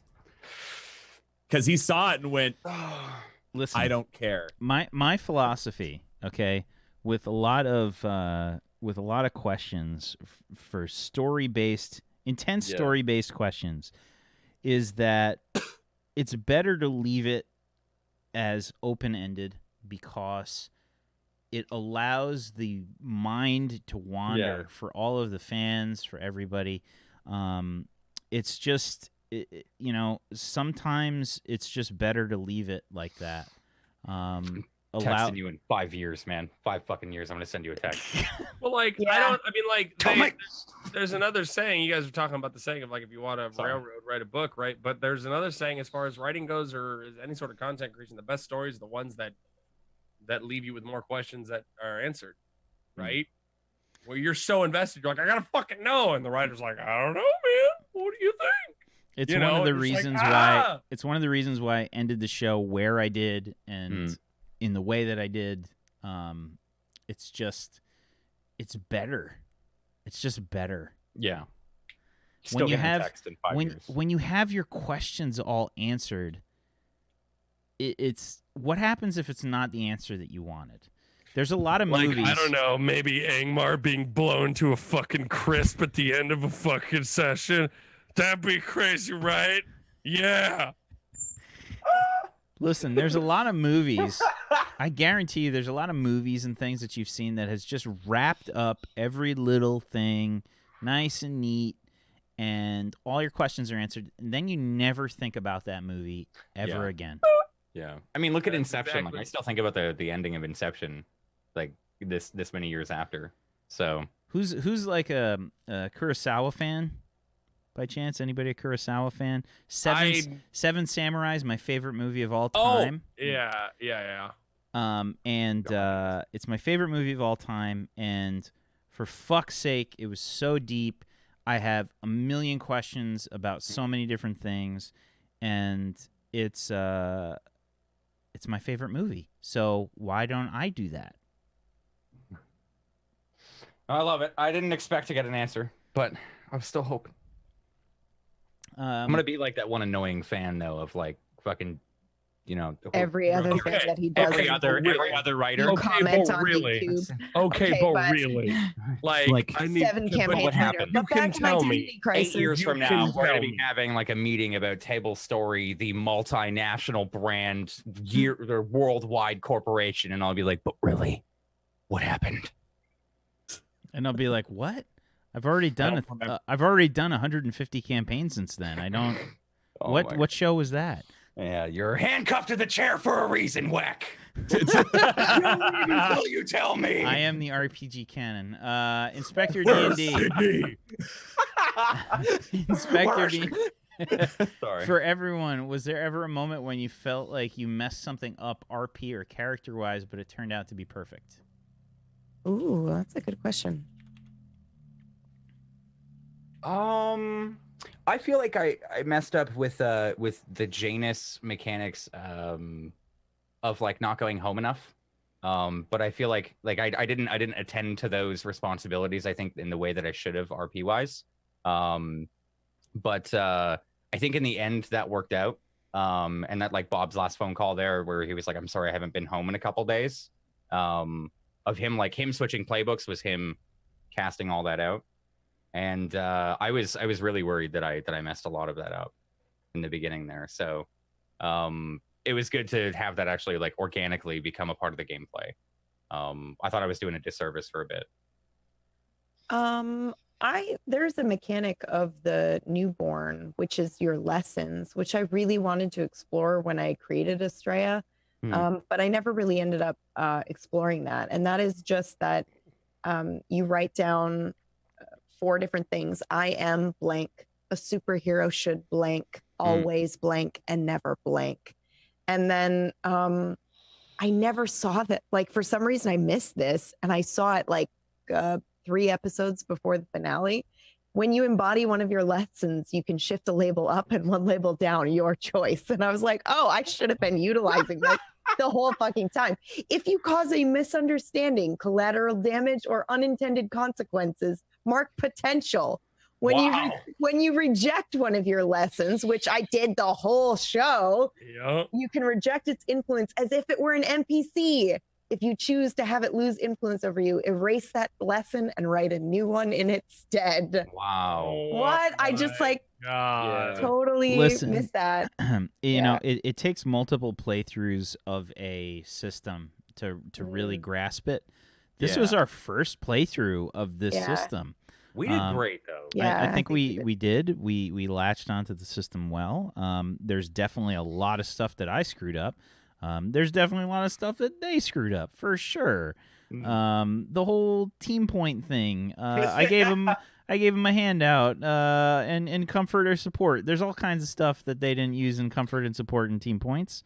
Those were awkward. You could have been ultra selfish. There were several times when you guys could have been selfish and used team points for your own gain. Basically, you get to hijack a team point and use it for your own benefit and shift a label. I don't think anyone would have done that except for Jack and I remember. Lucy, but with good intentions. Lucy would have done it. Yeah, but like it's there for a reason. In the end, I mean, Bob rejected Jack's influence. In the I end. don't think you have to. I don't think you have to. It's in the system for a reason, right? Yeah. So like, it's not an intentional fuck you. It's a character fuck you. And since the system is so heavily rooted in the role play, I think that's fine. If you're doing this, embody your character, go ham. And I don't think anybody here would take it personally. It is what it is. You know, that's just the way that it goes. It's just a team point. Yeah. Right. And at the end of the day, like if we did any of those roles differently, we would have gotten a different campaign. So there's no way we would have known how we'd feel about it. So it's and yeah, I mean, what Zacatecus says in the chat, at the end of the day, as long as the RP is good and people are having fun, mistakes don't matter all that much. And no, I mean, this Masks felt like a very good system. Very similar to me for like the simplicity of 5e, where it just felt like anything that any kind of wall we hit, we just role played through. And that's what I love a lot about 5th edition Dungeons and Dragons. So that felt really good having in Masks. I don't know if that was a system that lent to that, or if that was just more of Wax DMing style, but it felt good. Like whenever we hit a wall, we didn't fuss over it too much, and we just kind of rolled through it with RP, and it was figured out either on the back end or we just ignored it, right? I think the only thing that for me was missing, like mechanically, they had that like the sort of intimidate role, but they didn't really have a persuasion role. You know, they had the move. I think provoke is poorly named. Yeah. It should just be more of a general kind of sort of persuasion / intimidation. I'd agree with that. It should be like combined in some way. Something, yeah.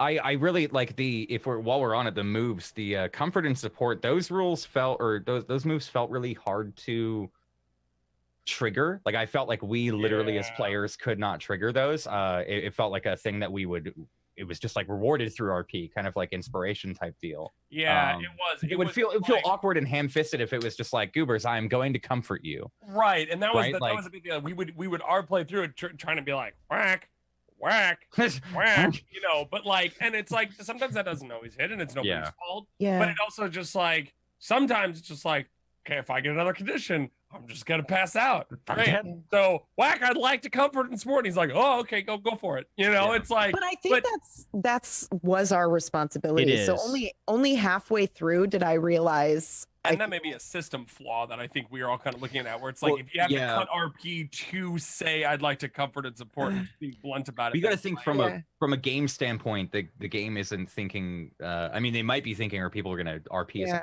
we did. Exactly. They're not expecting it. Show maybe per se, where in a home game you can stop and you can say that, and then the DM can go, well, how do you do that? In this case, that's probably what would have happened, right? But we just kind of role played, right? We just kind of went through everything. We're doing a show. We're doing a show. We're role playing extra heavy. But I noticed it was okay if you just switched the way you did it. Like, and I only noticed this probably in the last 4 episodes, but I would do the role play part of the comfort, and then I would say, I'm rolling comfort and support. You had some bullshit for it though, so it felt more justified. And it wasn't like a flaw of yours or anything, Wax. I felt it was more of the systems where in the way that they imply it and explain it, it kind of it feels like you need to role play that out, but it doesn't. I was maybe looking for like a more mechanical way to clear conditions other than just like, if you're angry, you have to break shit. There was some interesting moves that I got by the end that would let me kind of clear conditions just out of I can't remember what it was. Like defending, I think is really good because you can clear conditions through that way. So if I had a fight where I was really heavy on conditions, I would hold back and then just defend you guys, and then for every successful defend, I would clear. It felt good to be able to like wrangle that, but I felt like that was missing with other classes. Maybe it would have been nice to have like a general other way to clear conditions. Well, if you look at it like this, if you look at it from the perspective of the system and say the system is specifically set up so that only really if somebody plays a doomed character, maybe you're reformed. The system is meant so that nobody dies.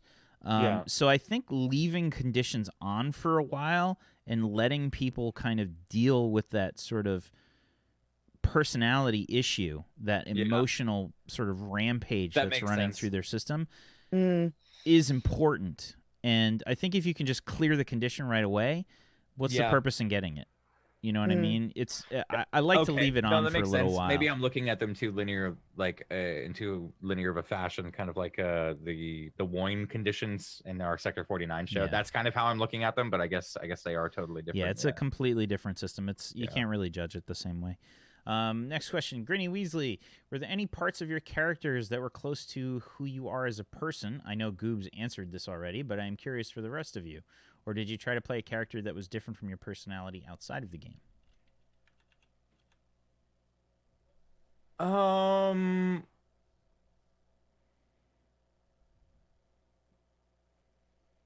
don't know. I think and no. Like, I don't know. Does anyone else have a solid answer or? Kind of, yes, because like I grew up with like a wealthy family and all that. Whenever I had my friends over, they'd always be acting the exact same way that the rest of the group did when I brought them over to Lucy's house. Is that a fountain? So can we go inside? People would do that. It's like, who cares? I want to go play games. But like, yeah, so I could like relate. It would like bring back like flashbacks of like, God, Yeah. Damn it, this again. I have to go through this again. She was bitching God all damn night. it. That one People were like sitting on the bed though.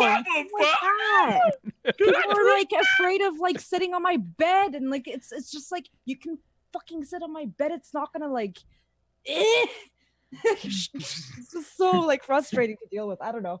It's a really weird like thing to deal with because it's not like a really normal thing, I guess, but that was something odd I could relate to from like my early years.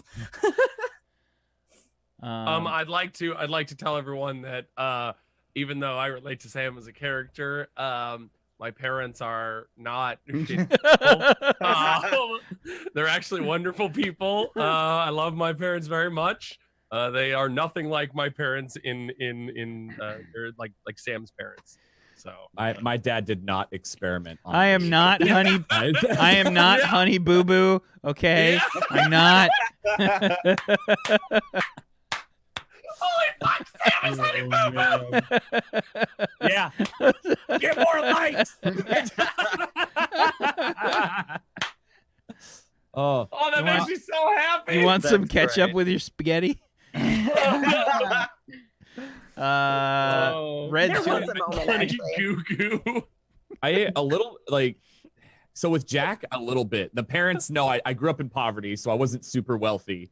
And my parents, yeah, same kind of thing, loved me a lot and did their best to like support me and push me forward and all that. So none of that there. But in terms of like I have a lot of physical issues, not to the degree like I know a lot of people do, but like I have some diseases and I've dealt with a lot of problems growing up. I was in the children's hospital younger because I have heart problems. Like, so a lot of that really did resonate with me for Jack. I kind of wanted to make a broken character. And knowing You're not that, broken, Dan. We love you. oh, thanks. But I am, and he was. But you're wrong. But you're wrong. But like, so in some ways, I kind of wanted a character that did have physical problems and could do a lot of things, but at the same time, doing and pushing too hard really had consequences. Like I have bad knees because I pushed myself too hard in high school as a runner, and my body couldn't take it. So now I have physical issues because of that. So a lot of Jack, I kind of modeled off of you push too hard, there are consequences. And it really because that's the human condition in general. But for some, there's a lot more to that. So yeah, in some ways that way. To the degree of like, oh my God, breaking down. No, I that's not how I was personally, but it was easier to tap into that for me as Jack. Red 206 to Whack. What was the reason for high school heroes instead of adult heroes? Because that's what the system is. There's no complicated answer to that one. It's the system doesn't. I mean, they've got adult moves, which basically it sort of breaks the system. Like the adult moves are just infinitely better, and the system's not made for it. It's meant to have the adults be NPCs. It's specifically part of the system. So nothing against that. It's just that's not just the way that it's done. I guess if you're asking why this system as opposed to some of the other superhero systems, because I thought it'd be fun. That's really it. Yeah. It seemed fun. I really liked My Hero Academia, and I blatantly ripped stuff off from it all season. I still haven't watched a single episode. Dude, you'd love it so much. You and I are gonna binge that like we did One Punch. By the way, I'm just gonna have to sit you down and be like, so good. You will love both of the series so much. Yeah. No, we did. He watched One Punch already because I sat him down and we watched a few episodes, and then like the next day is like I watched all of it. Yeah, that's what happens. It's like I get so distracted with like work and stream and stuff like that. I'm like, I gotta do this. I can't watch it. I can't do this. I can't watch. I do all this stuff. And then Dan's like, no, dude, like let's just watch some One Punch. And I'm like, all right. And then I sit down. I'm like, I fucking love Saitama. Like, and then like Like, so that's what's gonna happen. One of these days, he's gonna sit you down. We're gonna watch one episode. Because as soon as the like, all of it 4 times. As soon as the intro happens, you're like, yeah, like it gets you so high. One punch. You're like, yeah, fucking go. Oh man. Next, Lal Pew Pew. Would you say that Pierce the Mask and Provoke are an example of ham-fisted mechanics? Yes, we already answered this. Yeah. Sabata Okami. Whack and everybody else, is there a chance we could get a second session of this RPG? I want to see a sequel to this run because it was amazing as all heck. No, get fucked. Iron Phoenix, this is for everyone. Throughout this campaign, there were many defining moments in which each character realized something about themselves. Which one of those moments do you think was the most important for your characters? You're such an asshole. I think I'll go first because I think I sort of already answered this one. I feel like 2 moments. One where learning that Jack tried to kill his dad and trying to understand, like, for the greater good. Okay, I get that. And then the second moment for Estrella was when he was like, when Dr. Gray said, you know, your only purpose was to just be erased eventually. Anyway, that was a really hard defining moment for her. What was the question again? Like, what was the most defining moment? Yeah, there were. Okay. Yeah. Which one of the moments do you think was the most important for your character? I would say for me. Oh. Go ahead, Jay. I was gonna say for Bob, it's just his mom's a villain thing. That was incredible. The crushing moment. That was the defining moment of his character. God, fucking heartbreaking. I would say Sam's so most good. defining moment was early on when after Spectral Knight died. And that first of the few speeches that he had, where it was the moment where he kind of realized, like, the glory and like always like heroic and everything is positive aspect of being a hero is absolute bullshit. It is not always happy. People fucking die and it sucks, and there's tons of people, but we have to remember them and persevere on in honor of them and remember them by being who we should be and encouraging other people to be the best versions of themselves for the remembrance of the lost ones. And that was a huge turning point moment for Sam, because it was the admittance and the acceptance that it's not always a good thing. You know, it's not always fun. So Yes. I was gonna say the Jack probably had 2, and one of them was Spectral Knight, of course. But probably the other one, I mean, it was when he chose not to kill finish off his dad.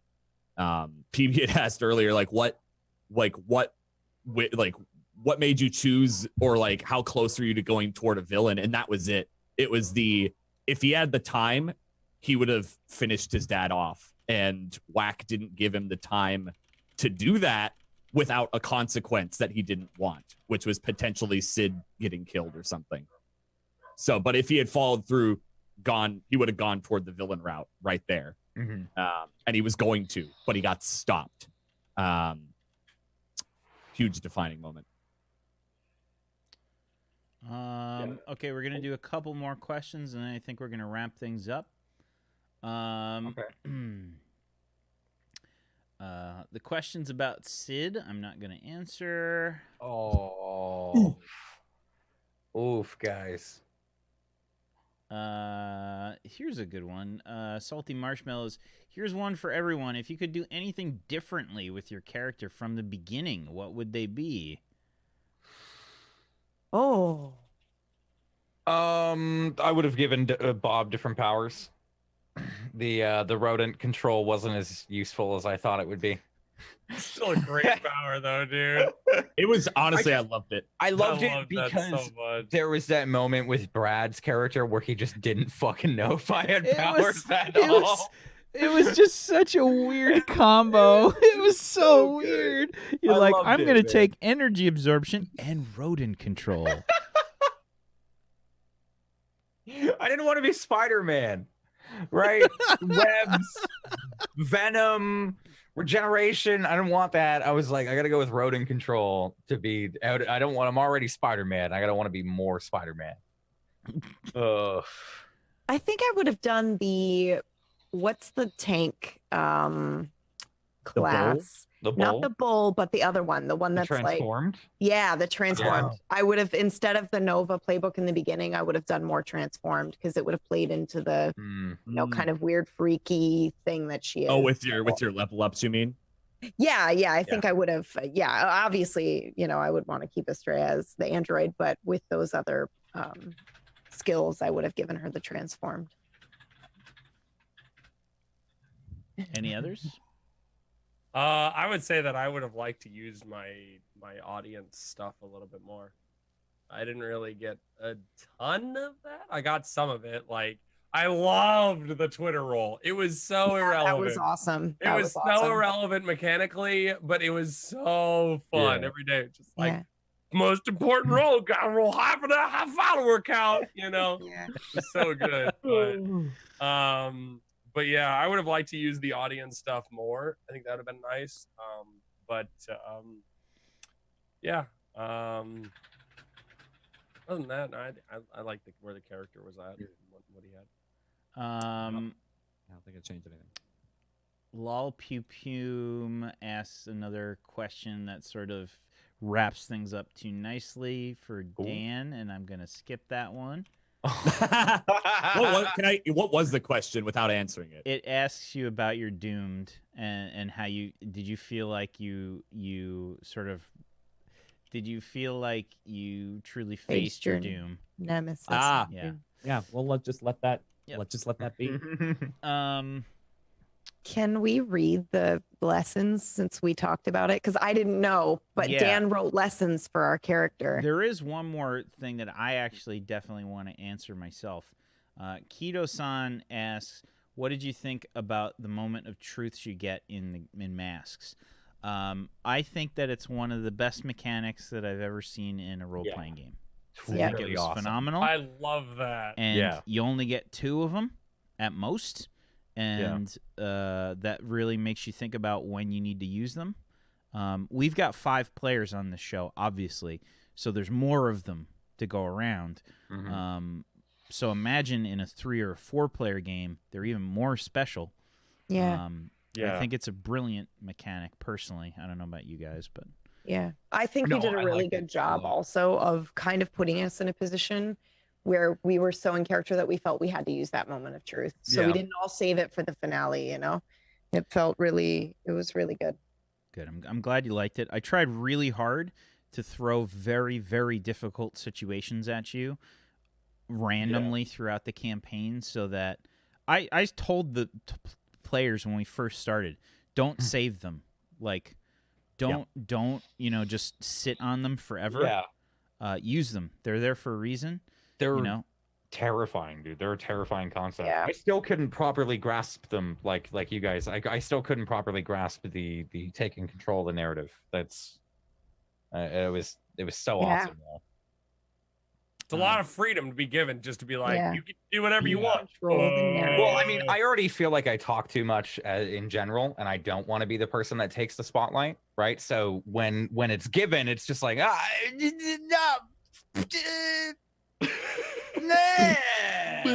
Someone clip that, please. I will use it as a sub alert. Brad's gonna be jealous, PB. So PB, why don't you talk about your lessons? Talk about your lessons, and then we'll wrap up. Okay, so I didn't know this, but here were Bright's lessons. So you had to do I am blank, a superhero should blank, always blank, and never blank. So here's what Bright's were. I am Bright. A superhero should be willing to sacrifice themselves for others. Always protect family and never abandon those you care about. What? Oh, such a shame. Also, he wrote those before the thing happened. Just so you know. You guys broke that last directive and abandoned us for. We didn't abandon you. You know. That's not it's okay. abandonment. We're just alone out there for season 2 forever. Yep. It was what they would have done. It was true to them. Yeah. Yeah. So I think that was a good wrap up, guys. Yeah. Yeah. Thanks for coming out, everybody. Thanks for hanging out with us for a little while and sort of putting a nice bit of closure on the show. We appreciate that. And as always, we appreciate you, Chad. Thanks for hanging out with us so much. It's wonderful to have everybody so invested in the show and have you guys feeling all the feelings and just kind of being around for everything, you know. I'm not gonna play the sad song, PB. No, play the moment of truth. No, play the moment of truth. No, Have it no. The show is done. The show's done. We appreciate you guys so much for being here and hanging out with us. Thank you for the fan art. Thank you for just Oh my God, the fan art. It was wonderful. Yes, all of you. Every the single viewers one of of you. the show. You guys have been amazing. Thank you for the spin-off show that you guys made to just be in the same world. That was amazing. Thank you so much. And I guess let's just get our sort of final shout outs here and let's go around the room and wrap things up. Vio, you want to start us off? Sure. Hello, I'm Vio. I played Lucy, and I don't know how to wrap things up. I have no idea what to do. However you want. Oh, yeah, I guess I stream over at twitch.tv/Vio, doing a lot of Pokemon lately because Pokemon is awesome. So good. Yeah, it's really fun. It's great. But other than that, that's all I'm really doing right now. Thank you. PB. Hello, I'm Pumpkinberry. You guys can find me at twitch.tv/Pumpkinberry or on Twitter at the same handle. I was gonna say you can also find me here twice a week, but it's only once a week now. Tuesdays for Darkfire. You can find me here. I role play with Whack. Wait, where's Whack? Up here? Up this way? Sure. Other way. Other way. Yeah. Other corner. There, right there. I play with There Whack. it is. There you go. Thank you. Yeah, and it's great. And I really loved this show and I really loved every single moment in it. Thank you guys for hanging out with us and supporting us and loving us. And thank you players for being so fucking awesome. And thank you, Wack, for making such a wonderful universe that I could play in and really stretch. And it was a wonderful experience. Thank you. We're happy to have you, PB. Goobers. Hi, Goobers 515. I'm really exhausted right now. Because I just had a kind of a crazy thing. I just released my own Patreon. Yay. I had a Game Wiz for a while, and they're shutting down their subscription service, so we switched over to Patreon, and I took the opportunity to kind of revamp it and do a lot more art stuff. So yesterday I did an 8-hour art stream, and it was amazing. It was so awesome. So I do art. I do all sorts of gaming streams. We've been playing 76 a ton, basically starting up a not a cult called the Order of the Tuba, and it's been amazing. That was really funny. If you got, I'm glad it turned out the way it did, because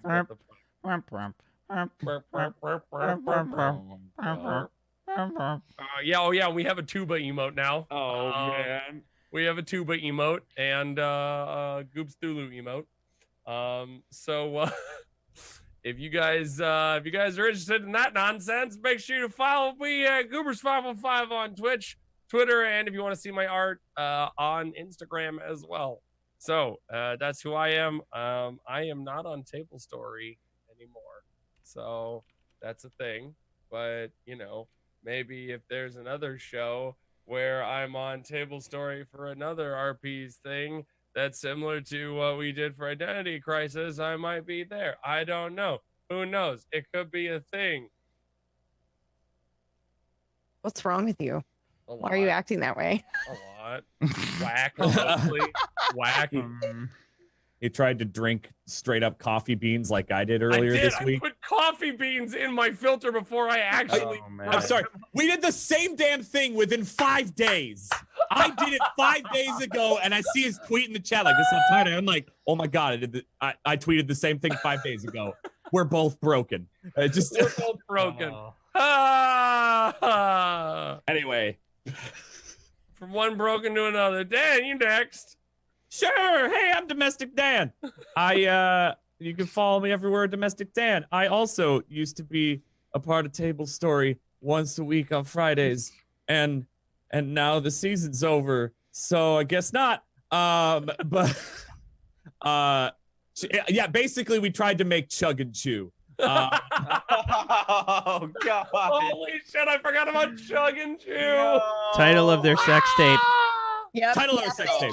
Thank you. I was thinking Chug it. and Chew. Every fucking and if you guys didn't know, every single week from the first fucking episode, every week PB would just find something to be like, title your sex tape. In the Zoom chat, just every fucking week. Every time.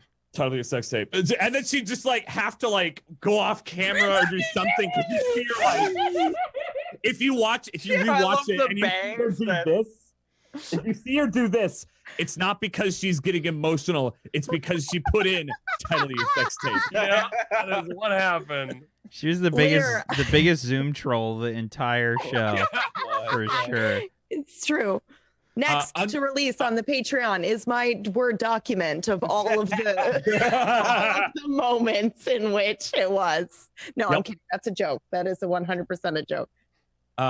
Unrelated to all of that, but also related to Goobs and myself and Chug and Chews, I guess. Oh yeah. Tomorrow is What are you guys doing tomorrow? Chug and Chew, baby. Chug and Chew.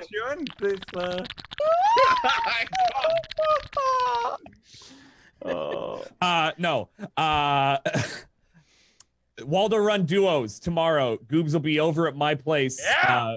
Waldo Run Duos late afternoon. It's going to be a shit show, and that's how it's designed. So join us.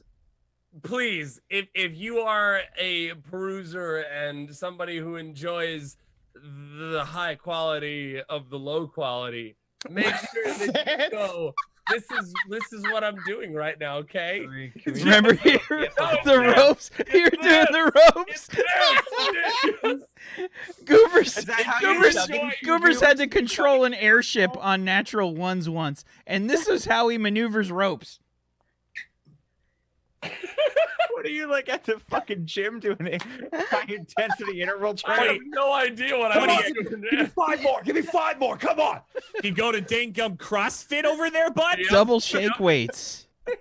Oh my god. If you Title of enjoy your the sex garbage, if oh my god. Tomorrow's gonna be great.